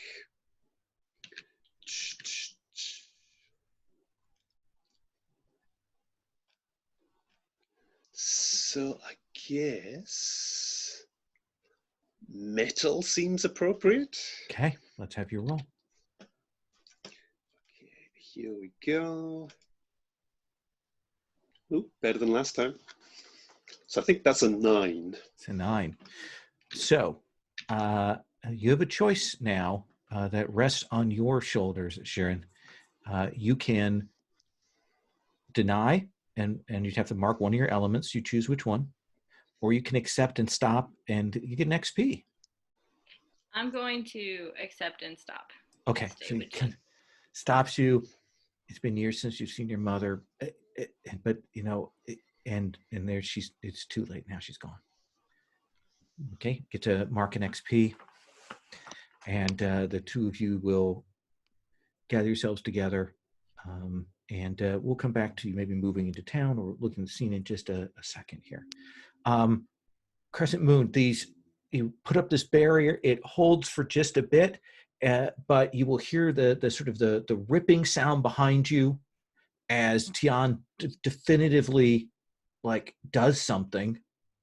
And you'll see these spirits that have kind of been pressing at it, like something, like they're listening to something else, and they fall back, and they drift back, and they press themselves to the walls and then float along it and drift away.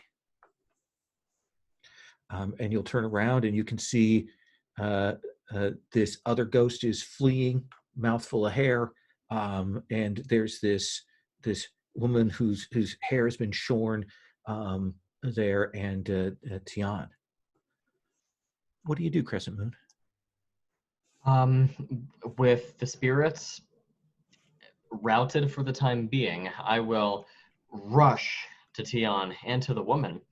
And if Tian looks okay, I'll look down at the woman and just ask her, what happened to you? She said, my father sent me out. It was people do not go out after dark now. Not alone, but my father wanted wine, and it was just nearby. But then I heard sobbing of a child, and I came to look, and the next thing I know, I was it was like a dream. I look up at Tien and look back down at the woman and back up to Tien, and I say, we have to get this person home. What? Oh my! And she kind of takes her hands back, and you see her get a little lightheaded as she realizes that she's been injured in such a way. Tian, what's your manner with victims like this? I think I've got decent bedside manner. I'll maybe like offer her a hand to stand up, and I think though this has gotten under my skin, the worry that Crescent Moon has caused me, and her father's reckless behavior, I'll try and be like, there is no dishonor on what has fallen you, though there is dishonor on some, but please do not worry your mind on it, as we'll like begin to walk out of the alley and back to wherever her house is. And I think the two of you can come back to there. The father is at first enraged when he sees his daughter's hair cut in such a way and the injuries she suffered. But then, once the two of you step into the lantern light and he sees how both of you are dressed, sees your presence, he gets very quiet and he's like, I'm so sorry, masters. I apologize. I hope my daughter did not trouble you too much. I will see that Crescent Moon's about to say something and let him speak. Sir, with all due respect, what in the world has happened to this town? The last 7 days, there have been vanishings. The streets at night are not as safe as they once were, and in some places, people are afraid to go out once darkness falls. The palace is occupied with its own business. The nobles are occupied with their own. The city has been left to fend for itself as these spirits have begun to walk. Who knows where they came from? Master, I could not say. I am no exorcist. I am no spiritualist. I do not know who is even looking into the matters. Out of character, would it be possible for me to return to the scene of that fight and perhaps inspect it in some way to see if there's... we can do a flashback to you studying. Perfect. Well, we'll just handle it that way. Yeah. So are we using the study move? Yep. Got it. I think that this would be the definition of calculation and reflection, which unfortunately is metal, and that's a -1 for me. Okay. But we will give it a go.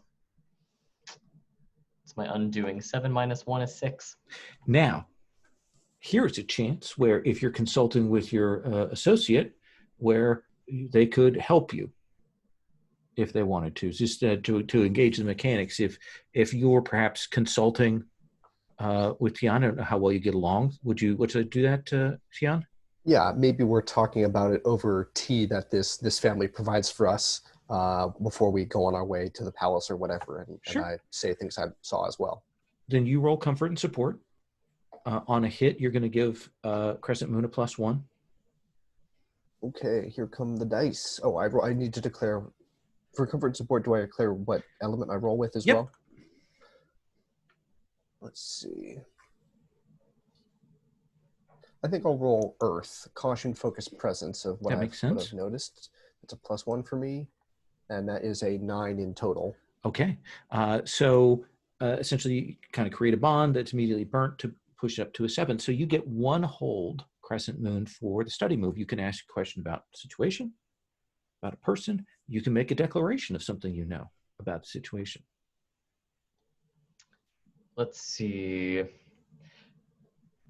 What I'm ultimately trying to figure out is perhaps what the origin of these things is. You have enough knowledge, seeing how they manifest and so on. This is not a simple haunting. There were marks and sigils, now that you think about it, the way they acted, that tell you that these are spirits that have been called up, controlled by someone. There is someone playing with these dark forces, and they were put there close by the entryway. Seems to you that there may be some matter of them trying to draw those in the know in. Does that seem like a fair answer? I'll take it. Yeah, absolutely. Okay. So yeah, the two of you can talk. The daughter, they've wrapped up her hair, and this man will say, I know that the inns and the taverns are still open, places where multiple people gather. Large gatherings are safe. If you do not wish to go there, you may stay here this evening, masters.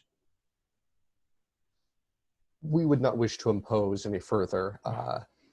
Thank you for your kindness, and know that should you require wine at night, then it would be best to get it yourself or send your daughters together.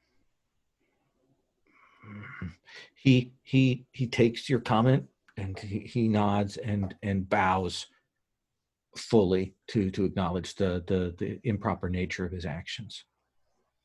And we'll see the two of you head out into the night. Let me ask Jin and Shirin, is there anything else you want to do at that scene? Or can I kind of move and cross paths between the two groups right now? I would love to cross paths with the other group. Are you okay with that, Jin? Yep. So I think the two of you are going together. Shirin, you're probably a little bit, downcast, but Jin is more set. And the two of you are walking through these streets that are strangely deserted until you hear some talking, and you will see there is an inn that is open.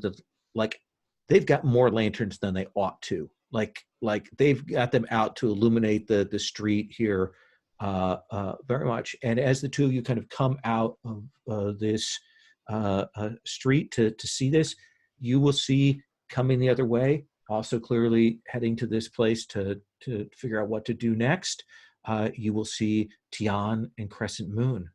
Your brother is there, Shirin. What do you do? Hello, brother. What in the name of all the heavens, what are you doing out here at this time of night?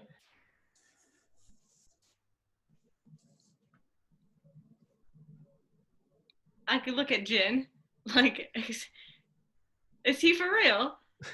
And then I just look back at you, like, I haven't seen you in years, and that's the way you greet me. Speak when we get inside. Surely you know this entire town is haunted by forces unimaginable. May have crossed my attention. Well, let's not tarry then, let's go. And I will almost take you kind of like by the arm or by the wrist, and I'm like pushing like the two of us, like, let's go. This is no place for either of us to be right now. Jin, do you get a moment to see or speak with Tian there as you're before we fall back into this inn? Yeah, I would like that. Tian, what brings you to the capital? Ah, Jin, my old comrade. Word of ghosts, of course. How I miss my sibling, I say, sort of nodding at the roughhousing youthful brothers. I'm glad that you seem well. This is why, yes, I've been fine, but what brings you here exactly? A request from members of a noble house, and also I'll admit I was hoping to see some old friends. Say, how did you and Sheeran meet? On the road or something else? How are you two these days with each other? Says yes, he is always seems to be around wherever I go, and I cannot complain for he serves a purpose. I look relieved.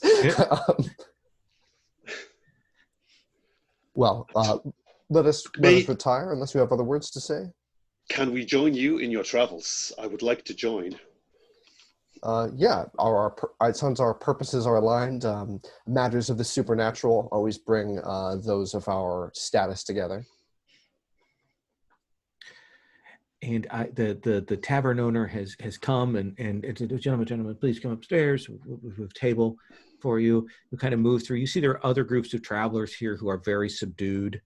Normally there'd be a lot more, muttering and talking and so on, but they look at you some suspiciously. There's maybe a group of rougher types who are drinking to kind of hide their fear.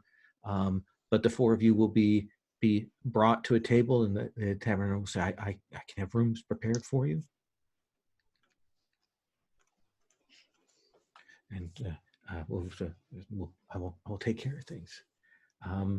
And the four of you sit down, and I imagine that there's a few moments of awkward silence before one of you begins.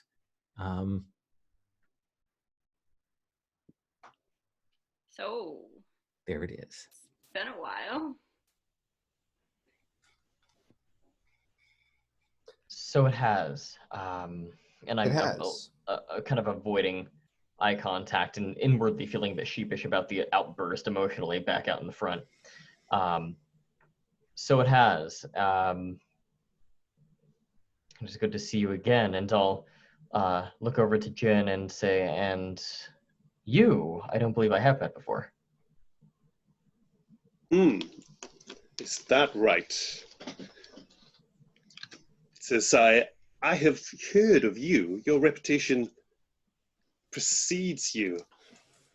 But I am a friend of Shiren. Says the word friend doesn't hurt. Says what brings you here exactly in this capital at this time? I have returned home. This is where I hail from. I've been out on travels for many years and am only now returning to my place of birth. And what about yourself? Yes, I think Jin sort of sidesteps that question by saying, I should tell you all that I had an experience relating to the underworld in my journey here. Fortunately, I have dealt with it, but I fear for what this tells for the future. Crescent Moon, mark these words well. Jin knows a lot about the underworld. You know him? Oh, yes. It was some time ago. I have told you a little bit about an acquaintance named Chow. Well, Chow and Jin have known one another for quite a long time.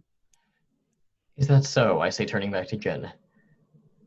Then I trust that you may know something of how to deal with the supernatural. Yes, but I fear we need to amass more information before action can be taken. I have heard that the cult of the 100 Ghosts is maybe once again upon us. And may I ask to Tien, have you seen Chow? Have you spoken to him recently? I had heard a rumor that he was going to be in town, but Crescent Moon and I have arrived only just now tonight. Have you heard of where he's at? No, but I very much wish to speak to him. I miss his company greatly. It would be good to be reunited with an old friend. Mm. Yeah, that'd be great. You should do that. Ah, and Jiren, it's good to see you. I feel I have changed some in these last few years, a little less on top, a little grayer when it grows back. And how do you fare, old friend? Piecing my heart back together, I'm fine. It has been a while, friend.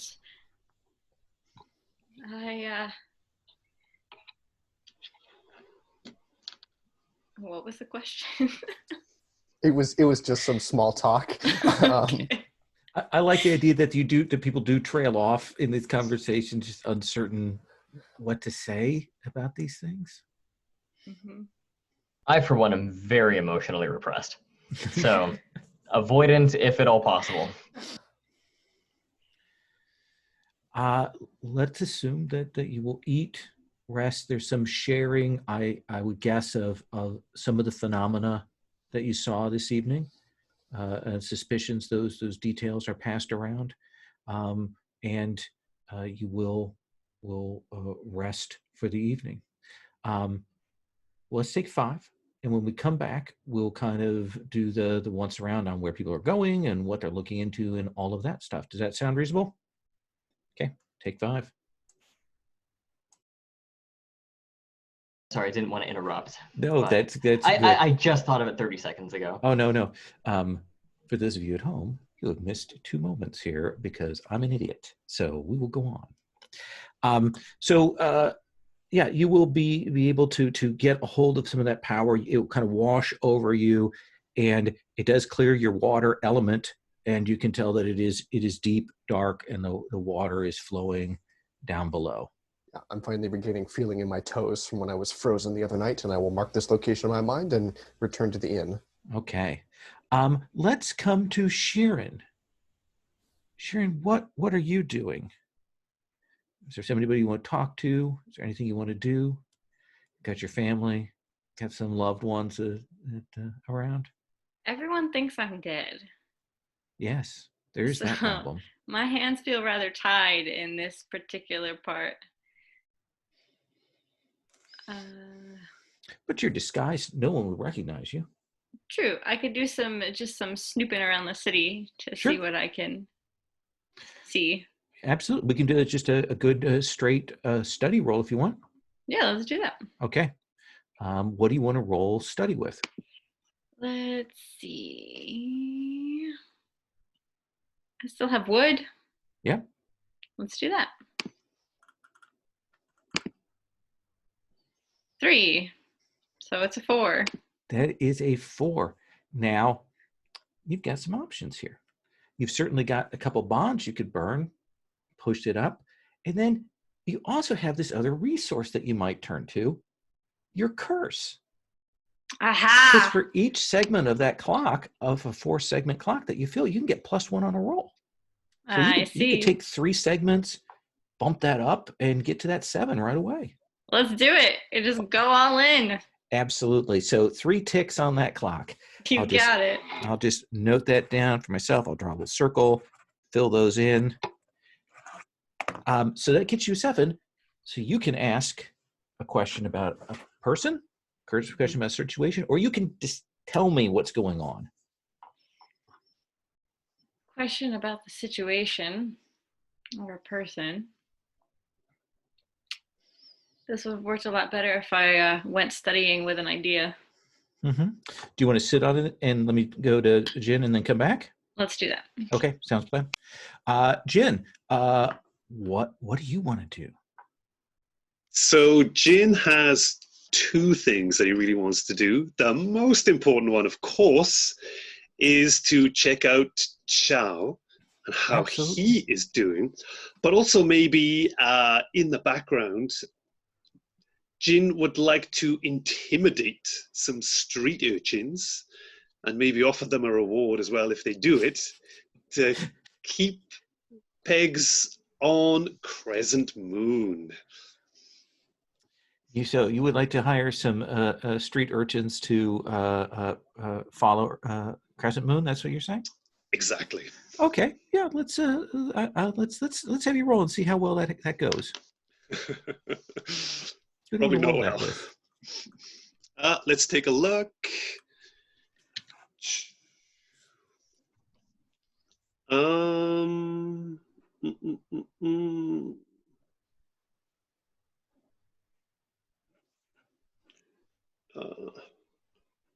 So let's go with metal again. It seems calculated. It does, yeah. Okay, let me find the dice roller. Here we are. Which has been so good to everyone tonight. Oh, yes.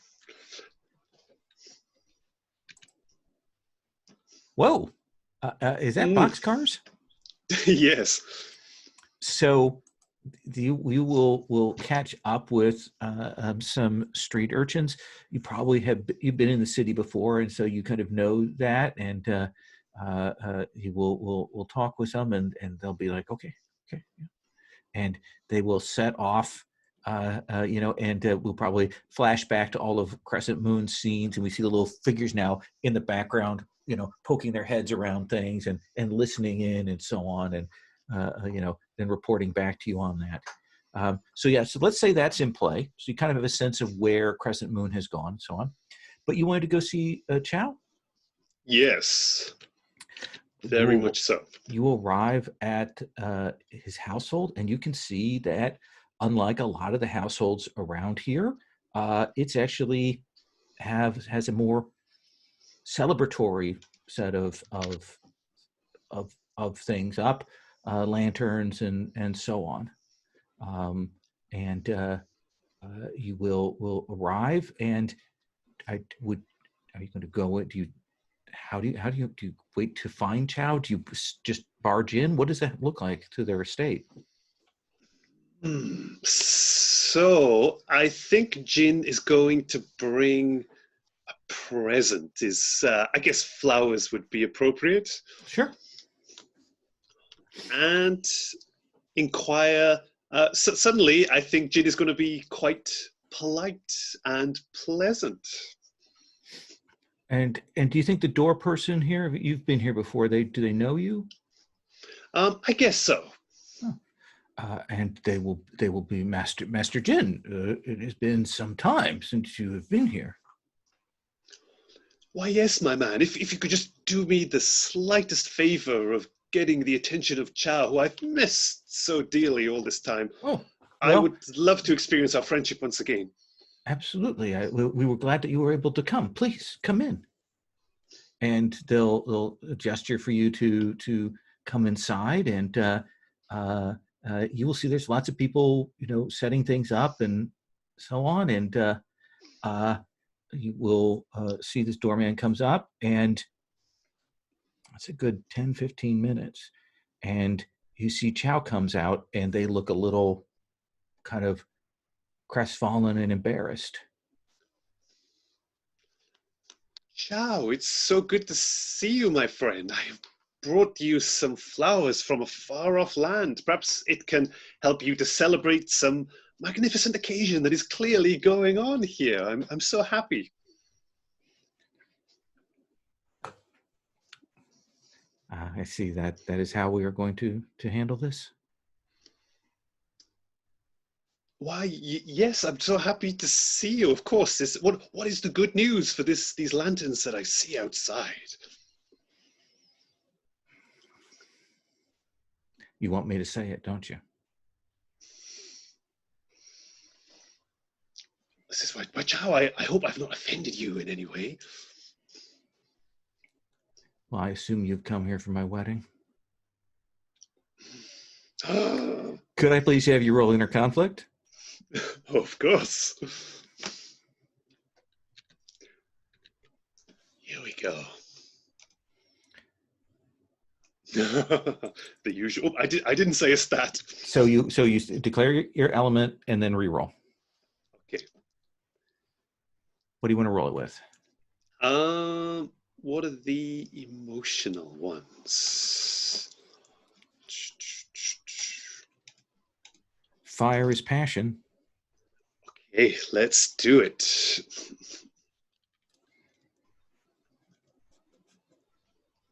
Ah, so that's a 10 total. You close yourself down before you can react. What do you say? I shall say, why, Chow? I'm so happy for you. Please take these flowers. You were gone for so long. I did not hear word from you and my families, and I hope you've been very happy together. And kind of reaches out, but there's everyone around. You're out here in the middle of the people, and he pulls his hand back because he can't make that gesture in public. And then suddenly, with less emotion than before and more thoughtfulness, Jin will say, "But has the wedding happened yet?" It is within 2 days. Ah, okay. I'm sure it has all of my blessings. I would do nothing to get in the way of your happiness, Chow. You know that. I wish it wasn't this way. But who are you getting married to? They are named Feng.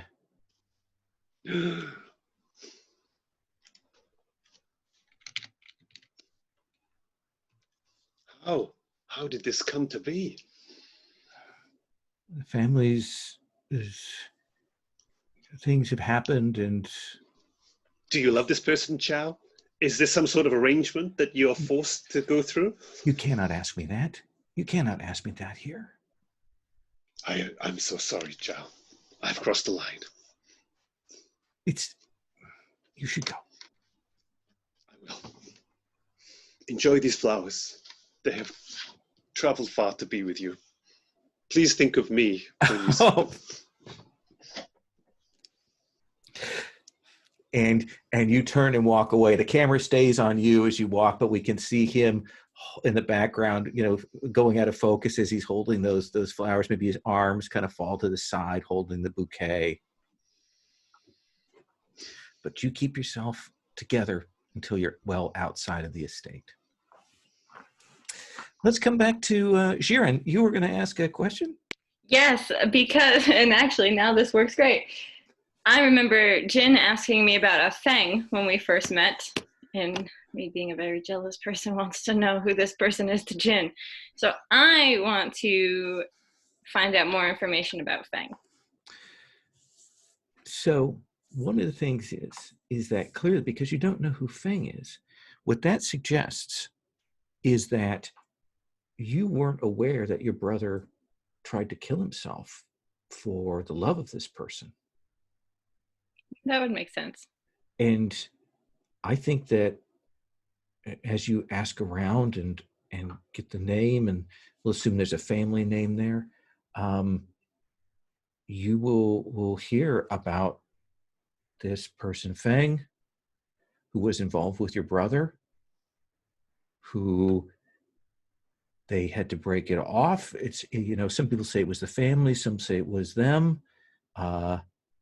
They broke it off, and that your brother was never the same afterwards. And that it's interesting that you're asking about them now, because they are set to be wed in 2 days' time. They like Feng and my brother? No. Feng is to be wed to a person named Chow. Chow? Chow.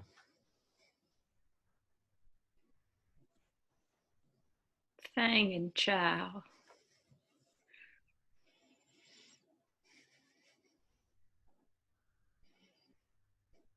Let's see. How do you react to that? What's your thoughts on that? Are you Well, happy? I'm happy to hear that Chao's getting married because I know that Jin likes Chao. And this other person who I was worried that Jin might like is marrying them. So that just knocks both of them out of the way. Yeah. So this actually works to your advantage. Yeah, this is pretty good. I'm liking what I've learned here today.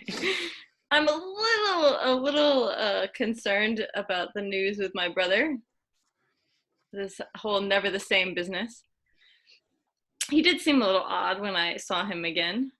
Yes, you knew that he had some knowledge of strange things, but he certainly seemed more adept. But you haven't seen him for years. Yeah. So this is something I'm gonna want to ask him about. I think Absolutely. Next time I see him. Do we want to do another once around, or shall we bring people together to cross paths to share info? What do you think, John? I don't know. Either is fine. Our characters are overboiling with drama at all moments, so yes. Whatever. Let's do this in pairs here. Let's cross Jin and Tian's paths and do that scene, and then let's do the scene between Crescent Moon and Sharon. Let's do those two pairs, and then we can kind of put together. I assume, Tian, that you're actually probably a little excited that you've made this discovery, and I think you're probably in spirited and feeling good about this when you return back to the inn and you see Jin there, and he does not look. I mean, Jin, how would you describe that? What does Tian see? He looks like a ghost. And he's trying to keep it together, but you can see that it's requiring some mental fortitude to do so. So you're like slumped at a table somewhere looking ghostly? Yeah, probably sort of trying to avoid tears into my alcoholic beverage, I imagine. Okay, yeah. Are there maybe a couple jars of wine already gone? Yes. I'll like summon the master of the house and be like, begin serving tea and not wine at this table, and I'll walk over. Jin, my friend, yes. May I join you? Of course. You may wish to steel yourself, but I have some news. What have those ghosts done? So we have our mutual friend, Chao, who I know you're fond of. Oh, what of Chao? What has come of Chao? In a friendly way, of course. Are you hoping to see Chao again, or perhaps I've made a mistake? Of course. So, is he all right? I have met with Chao, and he has told me that he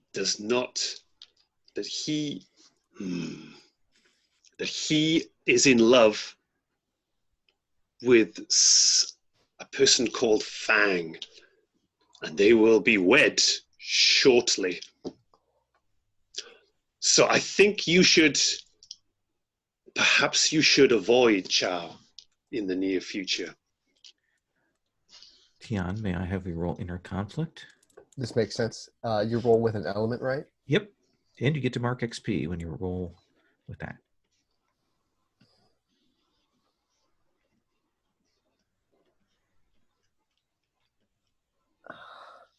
What kind of mood do you need to be in to not show your feelings? Let's see. Well, one of the things is to look on the other side. What I have in red there are kind of the inverse aspects of these things. The lack of that emotion, or the element, or the too much of that element. I'll roll plus water. Okay.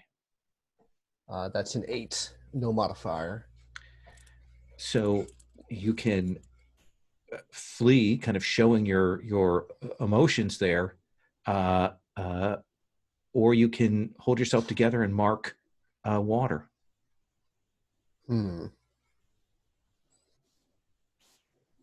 We haven't had anyone like lose their cool yet, right? So No. I think it's time for that. What does that look like? How does Jin realize that you've kind of cracked here? Yeah. So people don't like spill their whole guts in this game. They just like reveal a crack and then dramatically Yes. flee. Okay.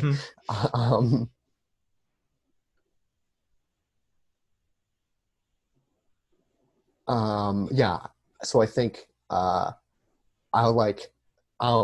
acquire like little usually globule tears as I begin to say, I knew Fang when she was a girl, but Chow was in love with her, and I'll like stand like I've seen a ghost and flee, knocking into the guy bringing over tea.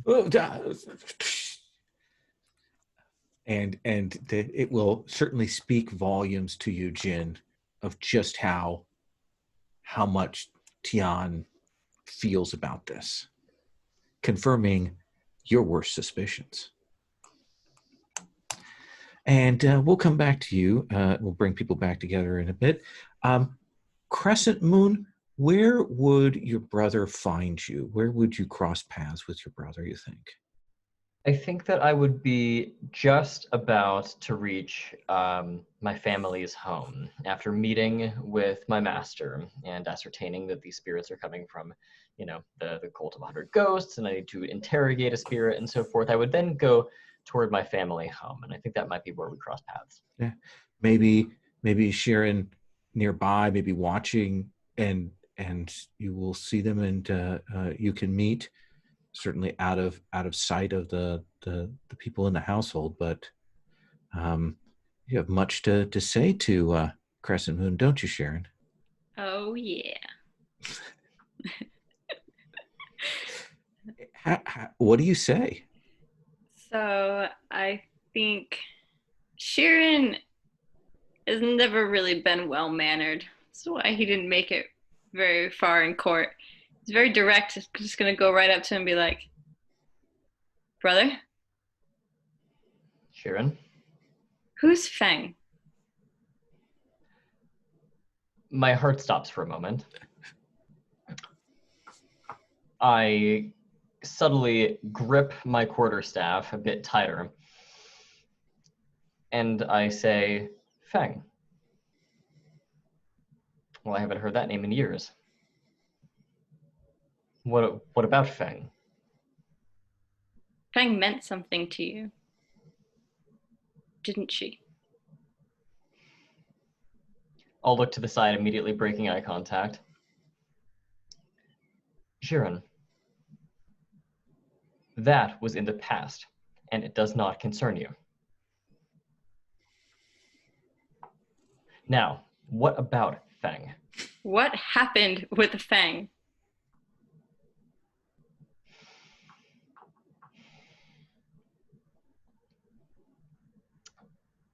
We were lovers once, Sharon. A long time ago. A time that does not matter now. Bullshit, it matters. You Sharon. are who you are now because of what happened with Feng then. What happened? Can I roll inner turmoil here? Yeah, absolutely. You can always call to go to that inner conflict, inner turmoil. Your brother is pressing you on this matter. You haven't seen them for years, and now they're kind of in your face, and they're bringing up Feng repeatedly. Yeah, I'll roll with I think fire, and it's an 11. Okay, so keeping myself together. Jiren, what matters now is the safety of this town, and Feng has nothing to do with it. So I suggest you quit digging up the past and attend to what matters now, and maybe, just maybe, then you will be able to I don't know, grow up.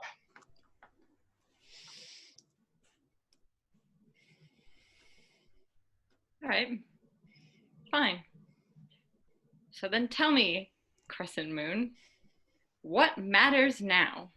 What matters now is uncovering this cult of 100 ghosts that seeks to devour this entire town. And if you want to make yourself useful, then you will stop this useless prying into my past and instead help me.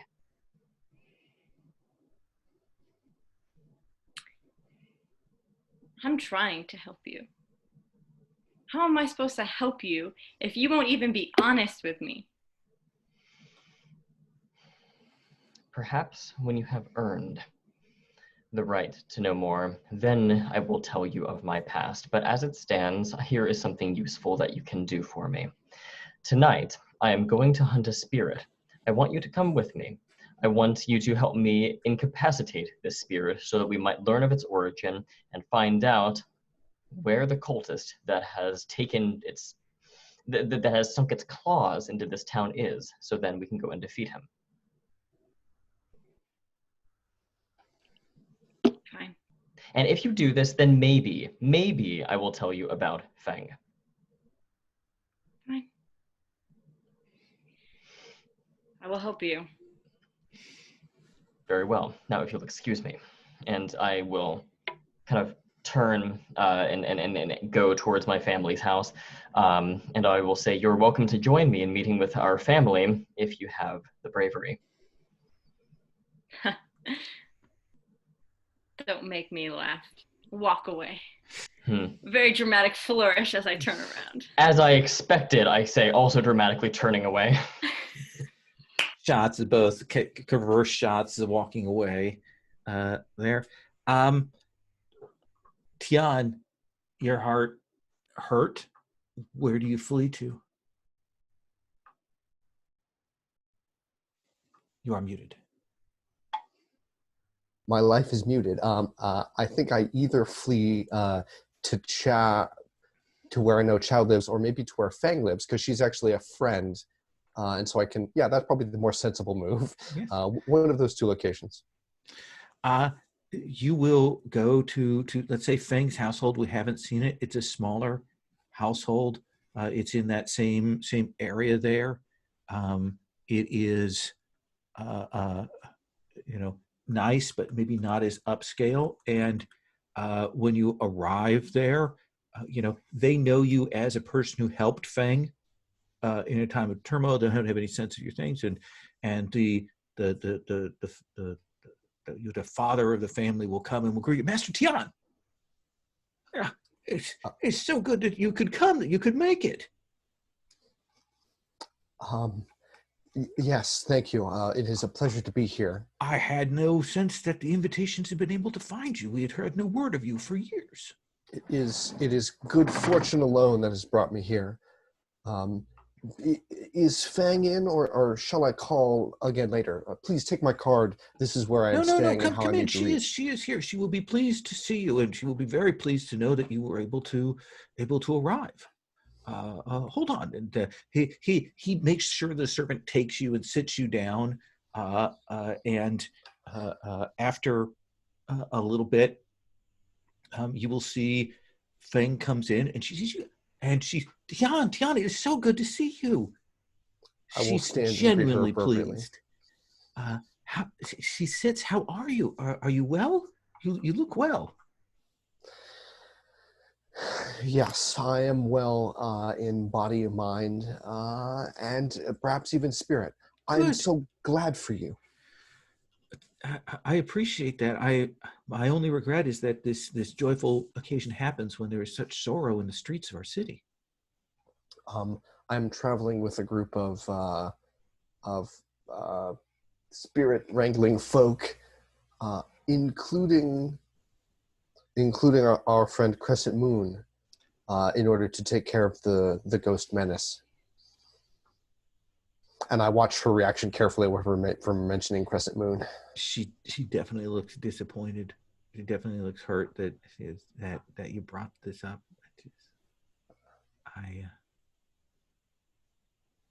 Yes, that was in the past. I see. So he is still alive? Yes. How is he? He is and now are we in private here? Yeah, she and you're I? in private. He is conflicted and emotional, and I fear sometimes a danger to those around him. He was never quite the same after. I know. There are things that can't be undone. I fear that there are more things that cannot be undone here. There are things that cannot be undone. In 3 days' time, will you be satisfied with the decisions you've made?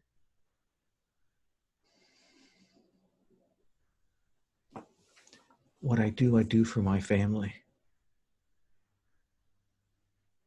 It is as it must be. I'm a filial daughter of my household. It has cost me much in the past, and it will cost me again, but it is my duty.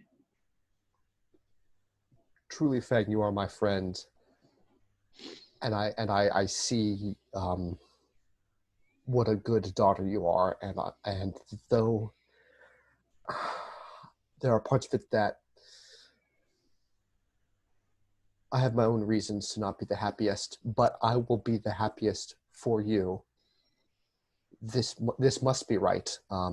There's no other way it could be. Thank you for this assurance. I had come to see of your health and well-being, and that I can.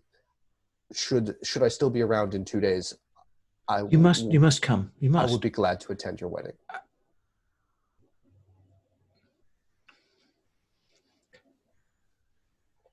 Please don't tell Crescent Moon.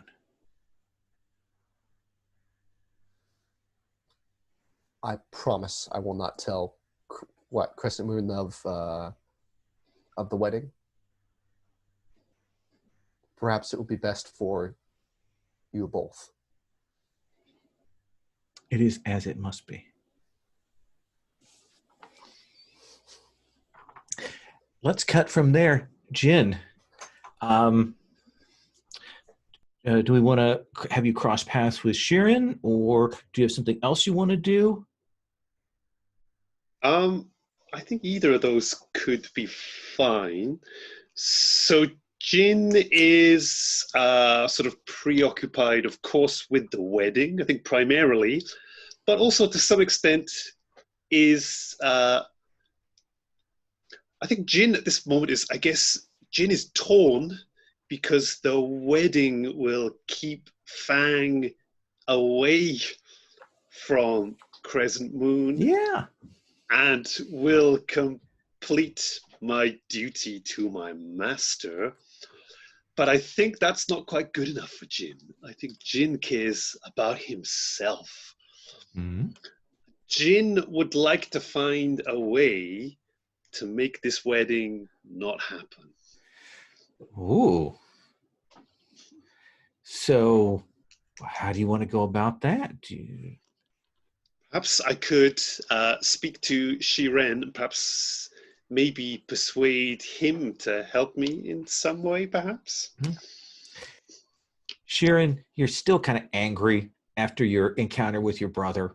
Return back to that inn that you were at, and you will see Jin there, kind of like clearly contemplating things, thinking things through, and we'll see you. And you can definitely see, Jin, that Sheeran is still kind of mad. Shiren, have you heard news of the upcoming wedding? Do you know about these details?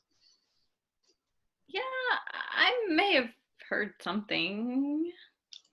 What are your thoughts on this wedding? I fear it bodes ill. Why? Says I have consulted the oracles, and I see a dark, dark future for all of mankind if this wedding is allowed to proceed. Do you trust me, Shira? And I am looking for loyal people at this time, This is the most important happenstance of our lifetimes. Do you believe me?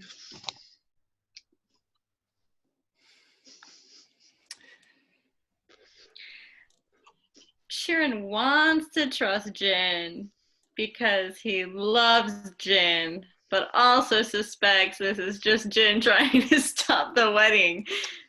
So, That seems like you might be a little conflicted on this, right? yes. Yeah, that seems like inner conflict then.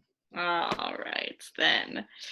So, inner conflict here. We're going to go with uncertain. That seems Oh, perfect. man. That's water, and I've got a -1. That's not looking great for me. Here we go. Let's do it. 12 -1, 11.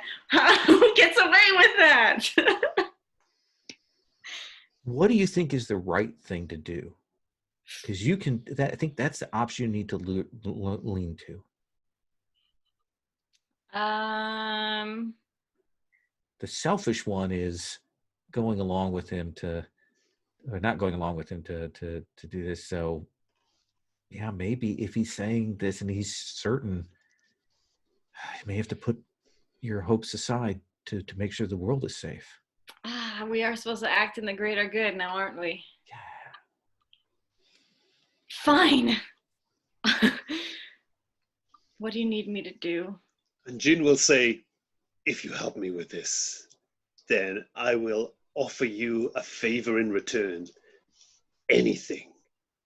Anything at all. Anything? But let's not talk of that now. We have a matter at hand. Talk of that now? No, okay. Fine. What do you need me to do? We must discover we must discover the dark past of this dark individual. The fates have revealed to me that there are horrors in the history of this person. We must discover them and reveal them at the wedding.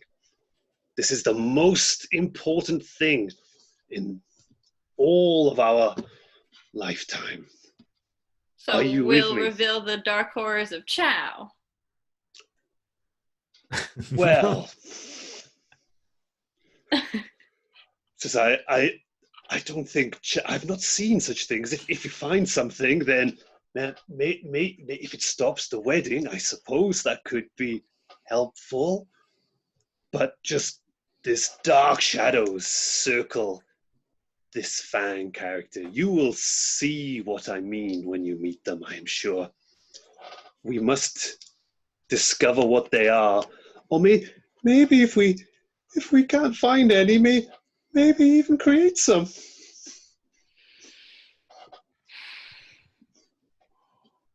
And remember, shadows around Fang, huh? She did something to my brother. did she? Yeah. What did she do? I don't know. He won't tell me. I think we should investigate Fang. Fantastic. Let me cut from you two. I want to get a scene with Crescent Moon, family scene, and then I want to try and I want to cross our paths here a little more. See if we can do. We're going to hard frame a little bit here. Crescent Moon, you arrive back at your family's estate. The housekeeper sees you and runs and gets your mother, and your mother comes tearing out of the house to where you're Crescent Moon. Goodness, Mother, it's you again after all of these years. And I will just like embrace her, and it will be, reconnecting. I so hoped you would return. With all that has gone on, I've gone out to the guard stations at night to checked in to see if you had arrived in the city to try and find you. Last night I saw these horrors, these two villains at the house, some sort of sorcerer and a vagabond, I managed to get away. A sorcerer and a vagabond. Are you safe? Is the family safe? I am. But, I mean, I wanted to see you because I knew you would come because of what was hearing. I knew that your order would call you back, and I needed to be the one to tell you. To tell me what exactly? Come and sit by me for a moment. Of course, and I'll do so. Has your heart healed?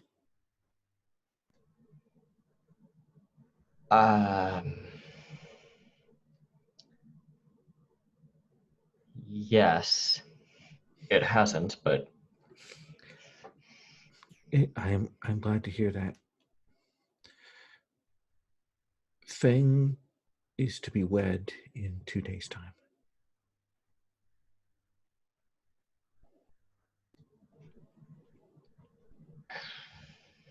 is she? Yes. I will admit I prayed that you would not return.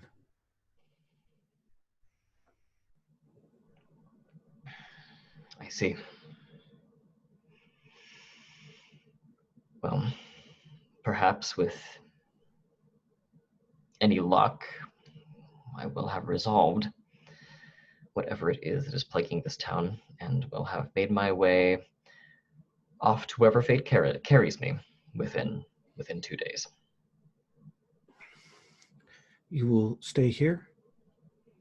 Tonight we can go and we can put offerings at your brother's funerary tablet. Mother, tonight I have matters with with another who has accompanied me. All right. We are going to work to solve the problem that is enveloped this town. I do hope that you will forgive my absence from the offerings. I will put them there for you. Thank you. I cannot bear to lose another son.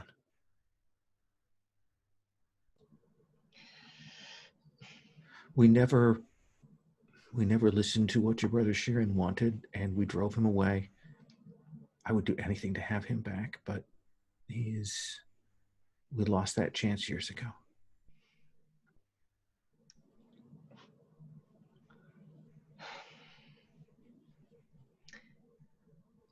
If there is anything I can do to help you, please, by all means, let me know. She reaches out and she puts her hand on your cheek and she says, just stay alive. You have my word, I say, holding back tears. I would like to bring the four back together if I could. I mean, darkness comes soon, and so you know that these troubles are upon you, and despite the turmoil and the things that you have in mind, you know that this job comes first.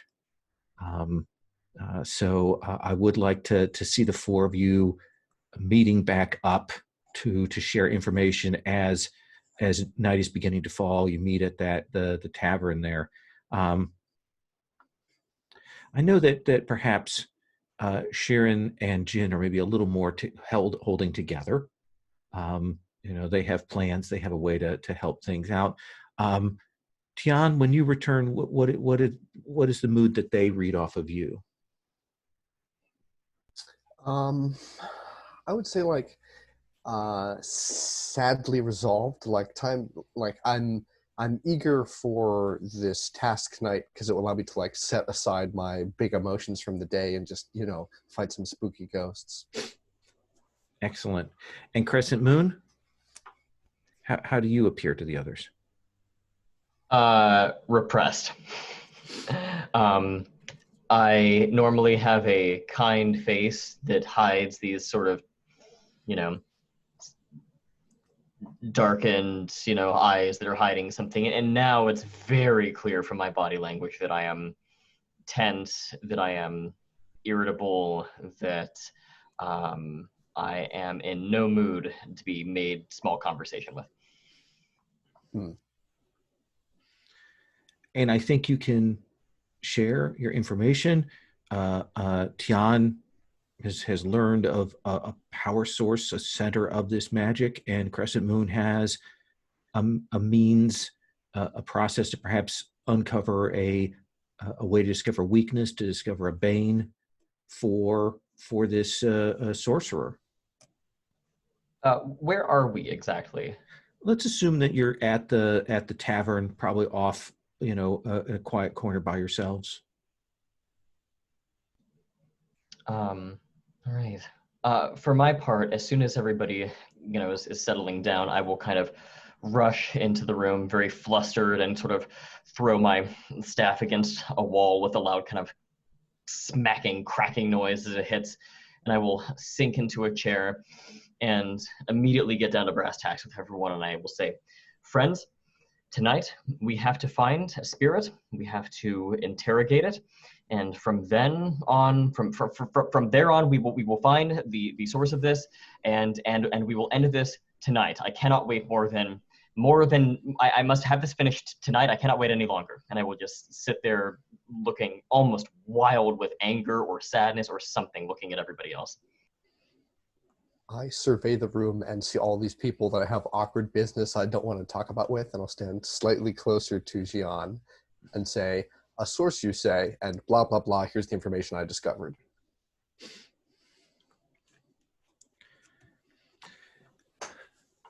Perhaps beneath the city is a place to start.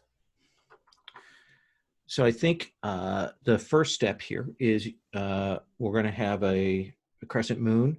You can do an Uncover Bane roll to find a weakness, and then we can kind of hard frame us down into the cisterns there. That works. So Uncover Bane, and we're going to do that, I think, let's do it with Earth. I think focus and almost an unhealthy level of determination. Sure. Natural 3. So that gets me up to a 5. Okay. You will confront one of these ghosts,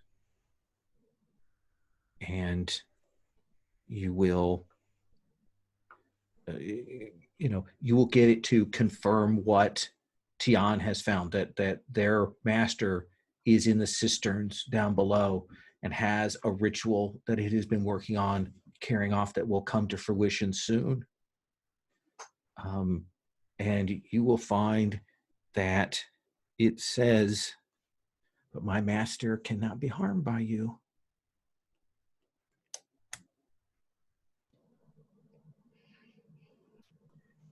Can I tell if it's lying to me?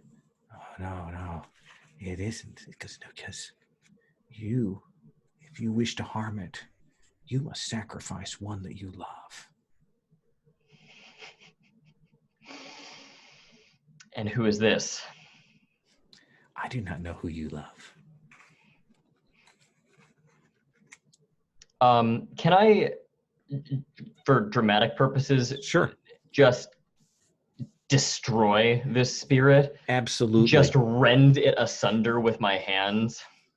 It's told you the cost. You know that it's true, that this sorcerer has set a protection upon itself, that you have to harm or even sacrifice someone you care about to be able to do this, to be able to strike at him. All right. Very well then. So shall we cut to, well, here's my question. Crescent Moon, do you tell the others that this is the Bane? Absolutely not. Okay. So we cut forward to the cisterns, great underwater chambers with those sort of wooden platform bridges to walk across. There's algae on the walls. There's that sort of echo, the drip of the water down into here as you're walking through And I imagine, Tian, that you've got that compass out again. And we can kind of see it spinning, all of you holding your weapons. And you will follow it. And you can tell that if you did not have this compass, you would not be able to find your way through here. But you will come into this chamber. There's a little bit of light even before you get to it. And you stop and you look inside, and you will see that this is a chamber where flooring has been put in. It actually flooring over the water. It's a room, and you can see that there are arcane symbols, occult symbols on the walls in blood. And you can see that there are ghosts in here, groups of them, but also at least two that have a kind of a more of a pulsing energy that says to you that these are more powerful summons. And you will see this figure that is, kind of doing this ritual. But the thing that will strike you is that the room is decorated. The room is decorated in white, which is the color of death, but it's wedding decorations done in white. The whole room has been decorated like it's for a wedding. When I rolled a 10 up to find this place, the move says on a hit you find one, you can clear an element and you may utilize its power immediately. Is there any lingering power I could utilize here? Sure. What do you want to do with it? Let's figure out what you want to do with that in the fiction. Oh God, I haven't thought that far at all. Fair enough. I guess what kind of mystical power resides here? You can tell that as above, so below, that there's a connection, and you realize that this is set up to echo something happening up above. Mm-hmm. And that likely that wedding, and perhaps even the destruction of that wedding, is to be the catalyst for the final thing, that two innocents are to be sacrificed to finish off this ceremony. That is what this ritual is about. This cistern may lie below Chow's house. Does that seem like fair info? Yeah, that's great info. Okay. And Jin, I think you will recognize, like, you look at the decorations and they look very familiar to you. What do you do? So why do they look familiar to me? Because you saw decorations almost exactly like these around Chow's household. Right. But those were in red, a festive color, a color of life and celebration. These are in white. Does white symbolize something? Death. I see. So, I'll briefly share my information with the group in a hushed voice.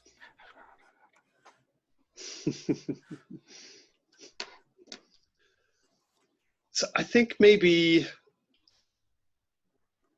Jin is pleased by this. You're a monster. Go on. So if something is going to interfere with the wedding, I think Jin does not mind if it's matters of life or death. Yeah, I like that Jin hasn't thought so far through that it was both Chow and Feng that will be sacrificed at this particular altar. What are you doing, Shirin?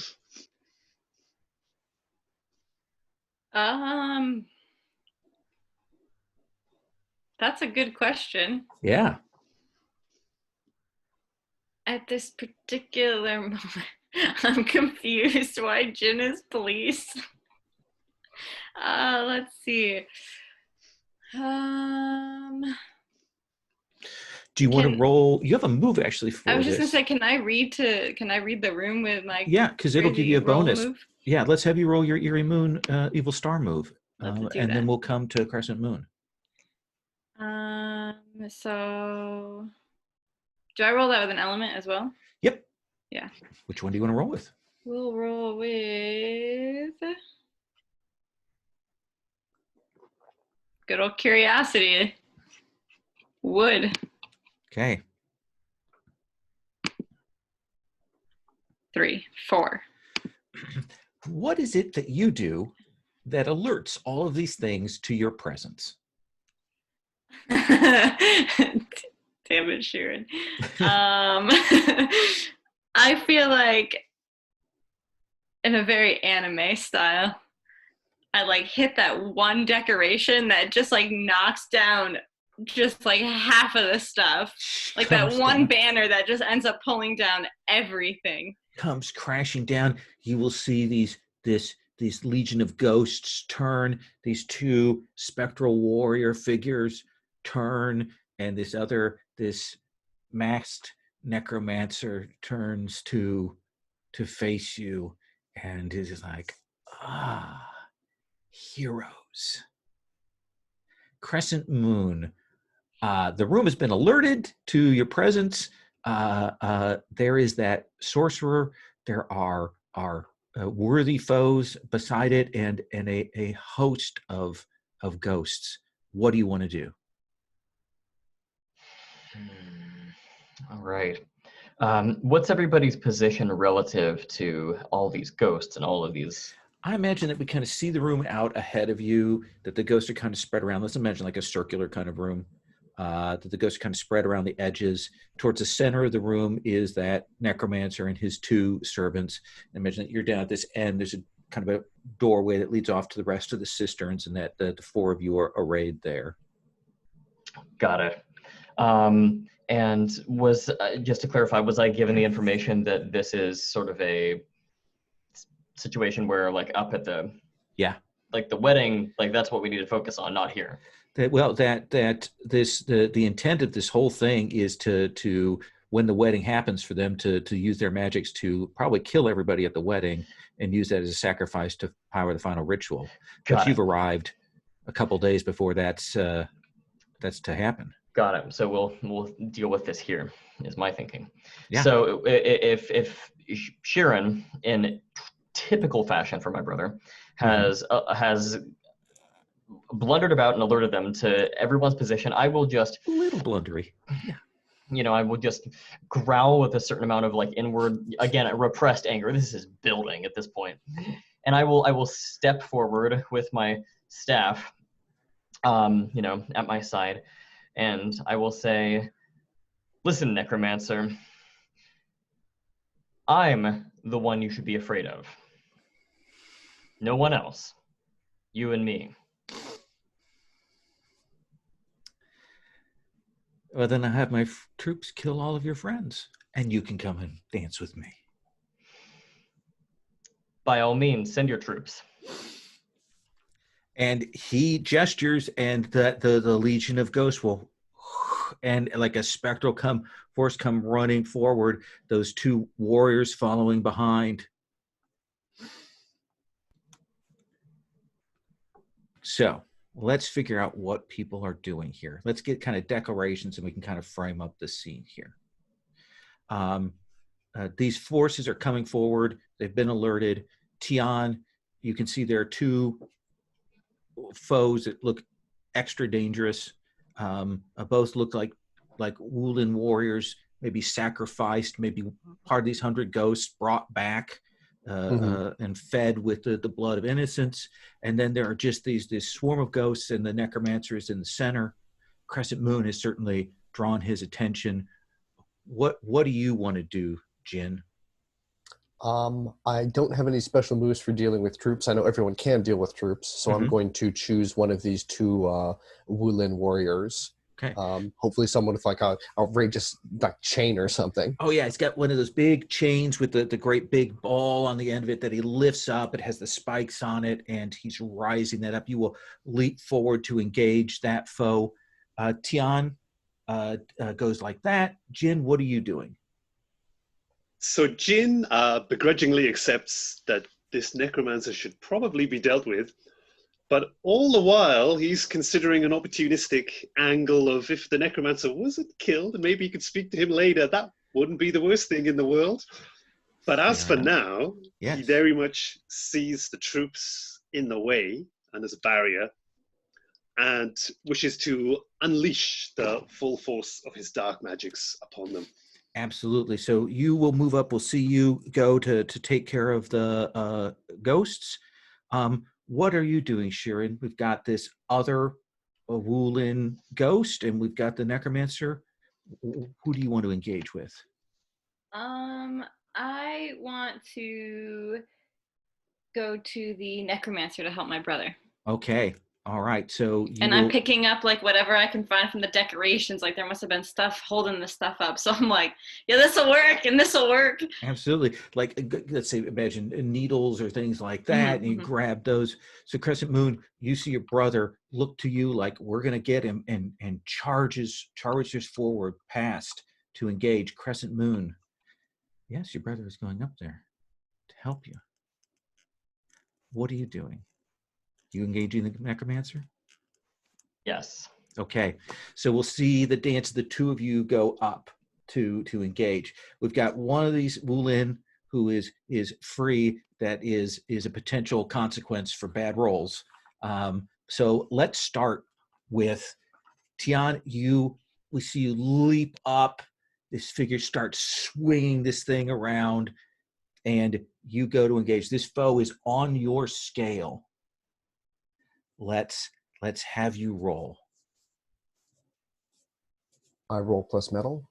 Yeah. And I got a 12, son.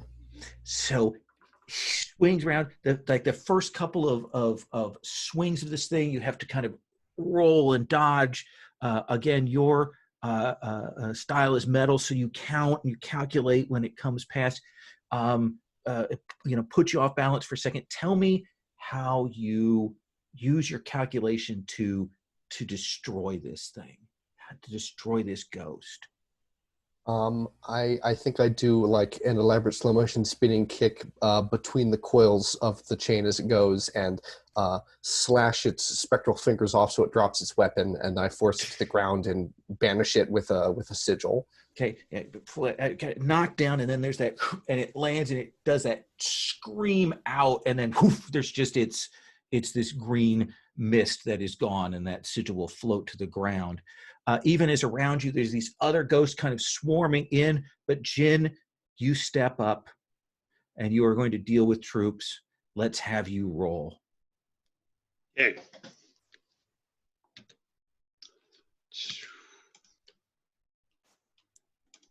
Here we go.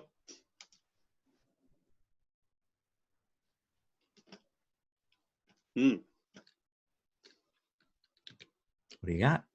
Middling, the middle one. Got the middle one. So here's the thing. The good thing about deal with troops is that on a hit, you do it. You just don't look awesome, or you don't do it as awesome. You're not as easily. So this taxes you. So tell me what that looks like, because this strains. There's so many of them. This is going to strain your energies. So what do we see on screen? I think Jin sort of floats slightly above the ground. He's sort of flailing his limbs around. And he's also using the power of his breath to knock people over. But as he does this, he becomes more sort of hunchbacked, more bent forward, more sort of shriveled and angular. And the veins are starting to pop from his head as he's concentrating hard to do what he does. Yeah, doing around, kind of pushing it. You can see that darkness kind of, you have to channel it, and it's turning, and it's just in this moment so the ghosts are gone. Crescent Moon, Sharon, you both land up by this necromancer with just this moment, and the necromancer has a saber out and weaves it through the air. Crescent Moon, you know that right now this foe is above your scale unless you do something.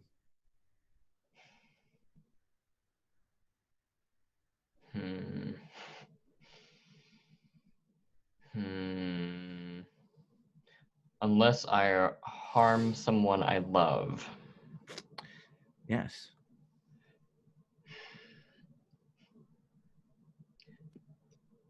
Do it. I was gonna say, this is tricky. Do you want to roll inner conflict? Yeah, let's do that and Let's see if this all goes terribly wrong. Yeah, yeah, let's do that and let that guide kind of where I choose to go with this. Yeah, because I could see a couple options with that. So yeah, let's see. My thinking for the element is we'll go with control, calculation, and reflection. I think that's appropriate. Unfortunately, that's a -1, and we get a nat 4. So what's that do to me? What's the bad choice? The bad choice is harming your brother, right? Yeah, that would be. The noble one would be putting myself between them and, letting my brother take care of it and I sacrifice it. Yeah, too much risk to do that. All right. So what I imagine is that, I imagine that Sharon, you've run up there and I'm running behind you.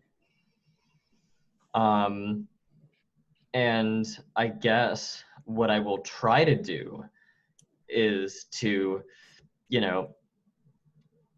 I feel like I'm just like seething with anger at this point. Absolutely. And I think what I would do is I would think to myself that I cannot let anything get in the way of me finishing this necromancer off, least of all my damn brother. And I would just grip my staff and just take the blunt end of it and just put it right in the back of Jiren's head if I can. Not to kill him, of course, but we'll see. You need that blood to do this. Sharon, are you good with that? Are you cool with that as a moment? Yes, it's so dramatic. Do it. So this is you equalizing. Now I'm going to tell you right now. So this is you to see one shot to equalize with your foe. You're going to roll against the foe on an equal scale. You know what the cost is going to be if you have to win with a cost. Okay. So is this actually a dual roll that I'm making? Yep. Okay. You're going to fight this foe, roll dual on your scale. Okay. See, this is tricky because it's a dual. Do I automatically roll with my style? You don't have to roll with your style element. You can roll with a different one if you want. It's just that caution, focus, and presence are 3 things that I'm lacking in every respect right now. Yeah, I'll let you switch to another one because your style element is open. I'll let you do that if you want. I'll leave this up to like a. Yeah, no. If I had kept my composure, I think I could justify Earth, but I think we'll do fire instead, and we'll make this like a creativity, speed, passion kind of a thing. So absolutely, plus you've got 0. One bond to burn. I do. We'll leave it up to the dice. Here we go. 7 right on the nose. Sharon, tell me what that looks like. That staff comes up. Do you see it coming? I think I'm in front of him, so I wouldn't see it coming. So there is that moment when you're going forward and maybe you can make it up to your brother here. Mm-hmm.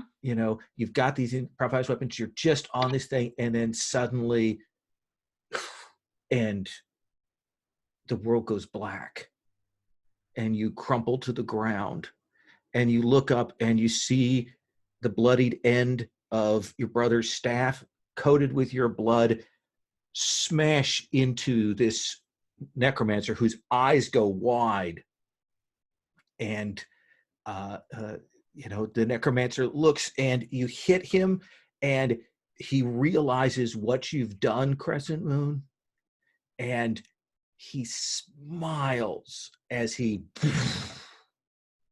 explodes. All of the magical energy holding him together, the wards that he put on himself imploding from that.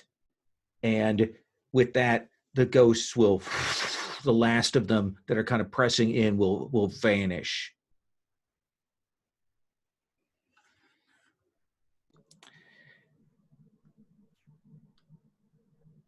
Let me ask Tian and Jin, did you see that? Did you see what Crescent Moon did? 100%. Okay. Crescent Moon's at it again, as far as I'm concerned. And Jin? So, how badly damaged was Shiren by what just happened? Dead. Ah! I was going to say Shirin gets to choose, and Shirin has chosen death. Oh, shit. Ah! You look over, and Shirin's not moving. The necromancer is defeated. The ghosts are gone. The wedding is saved. The city is saved. But Shirin is splayed out there. Can I tell that he's dead? Oh, yeah. I think Jin is going to run over and, at least for the moment, forget all about the wedding and just throw himself on the body and say, Crescent Moon, what have you done? What have you done here? I think it would take a moment for me to recognize, like there would be this moment of denial or disbelief that I noticed that this guy's dead. That was not my intention. And I think as like you're standing there like yelling, what have you done? You know, and my brother is dead there, just like splayed out. I think that all of the emotion that's just been built up in this guy over the course of the scenario, just this is where it comes out. And I think that I would drop to my knees, bury my head in both hands that are shaking, and I just scream. Tears and screams and choking sobs as you're down there. Your throat goes raw with that. Tian. I feel like I should probably roll inner conflict because I want to punish this this overconfident person, but also he's clearly racked with pain. He didn't want this. Let's have you roll inner conflict. Okay, I'll do that.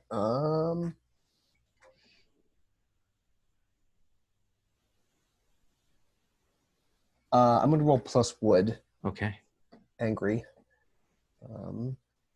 At a plus one. That's an 11. I think you can make the good choice here. Yeah, I think so too. Yeah, I will keep my distance for a moment and master myself and come closer and be ready to be helpful. But for right now, I stand apart from both the dead and the living brothers. I think that's the camera panning out on this scene with Jin cradling Shirin, who just wanted his attention through the whole thing, and now has it, and He's finally Crescent holding Moon, me. your brother, and weeping and so on. Let's go to epilogues. Jin, either in the immediate future, days down, or further down the road, what is the epilogue we see for you? I think Jin starts to realize that maybe he should have seen the friendship and the loyalty that was there in front of him all along. Yeah. And He how does that mourns. show? Yeah. He mourns for his fallen friend, and his life changes at that moment and pivots to revenge for this injustice that has been thrust upon him. And now he appreciates the beauty that was there among him all along, and will dedicate his future life and all his supernatural powers on making that right. Nice. Tian, what is it that we see of your epilogue? What happens? I think he's at the wedding, and he is like totally dead-faced, but there and like, you know, being very appropriate. But he leaves early, and he leaves town, and he doesn't come back. and he doesn't notify Crescent Moon or Jin. He just needs to go be by himself. There's that long walk we see off in the distance, the heading out through the gates and then along the road. Crescent Moon. What is the epilogue we see for you? It's the morning of the wedding, and the town is happy. There are no ghosts. Two people who everybody likes are getting married. And I'm not there, but the celebration is happening in the background. What I'm doing is something that I've done many times before, but it never really meant anything. I'm giving offerings to my dead brother. Nice. We see your mother with that. Sheeran, how are you remembered? What is the legacy of Sheeran? Oh my goodness. The legacy of Sheeran. Is the curse broken? Do we see your ghost? What do you think? I think, Sheeran is there, but would no one be able to see him now because all the ghosts are gone? So, Yeah. But he's there, and happy to see that his brother doesn't hate him. Nice. Yeah, we get that shot back to your brother and your mother doing that. And that is our show. That is it. Thank you all very much for that. I'd like to take just a minute if people want to give stars out quick. We got just a couple minutes. I'm running right up to the hour. I don't like to do that normally, but I had such a good time. I love these characters. All of you leaned into wondrous stuff here. I enjoyed it. Jules, anything you want to throw out stars wise? It was all fantastic, really. I had a tremendously good time and enjoyed every single second of it. And thank you for putting up with my multitasking slowness. And it was wonderful, absolutely wonderful. No, and I never got a sense that you were having any problems or slowing us down at all. So it was good. John, I've met you a couple times at Origins, but I've never had a chance to actually play with you. And so it's a delight to finally have that opportunity here. Anything you want to throw out stars wise? Yeah, thank you, Jules and Lowell, for that scene with Chow, the revelation about Chow. That was delicious.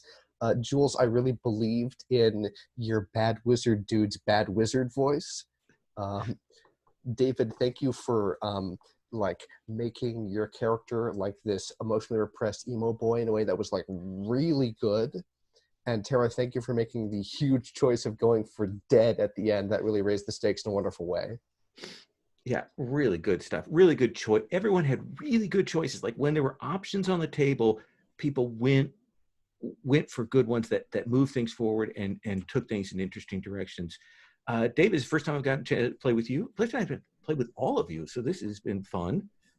Anything you want to throw out?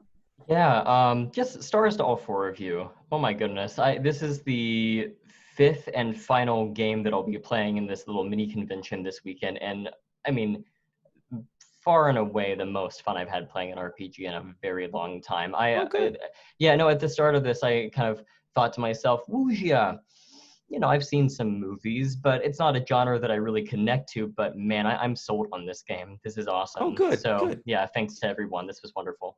Thank you so much. You went. I love the inner conflict role at the end. I love that you kind of went to that, let that decision and play to see what happens. That was so good.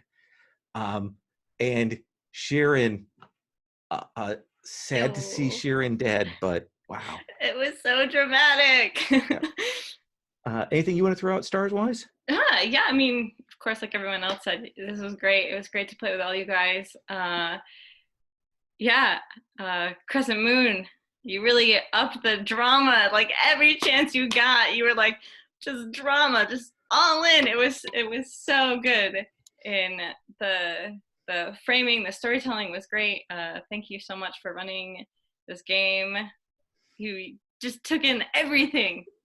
Like, oh, you love this person. Well, now they're marrying this person. It just, everything about it was just great and wonderful. Good. I'm glad everyone had a good time. I had a great time running. Like I'm jazzed. It was dynamite.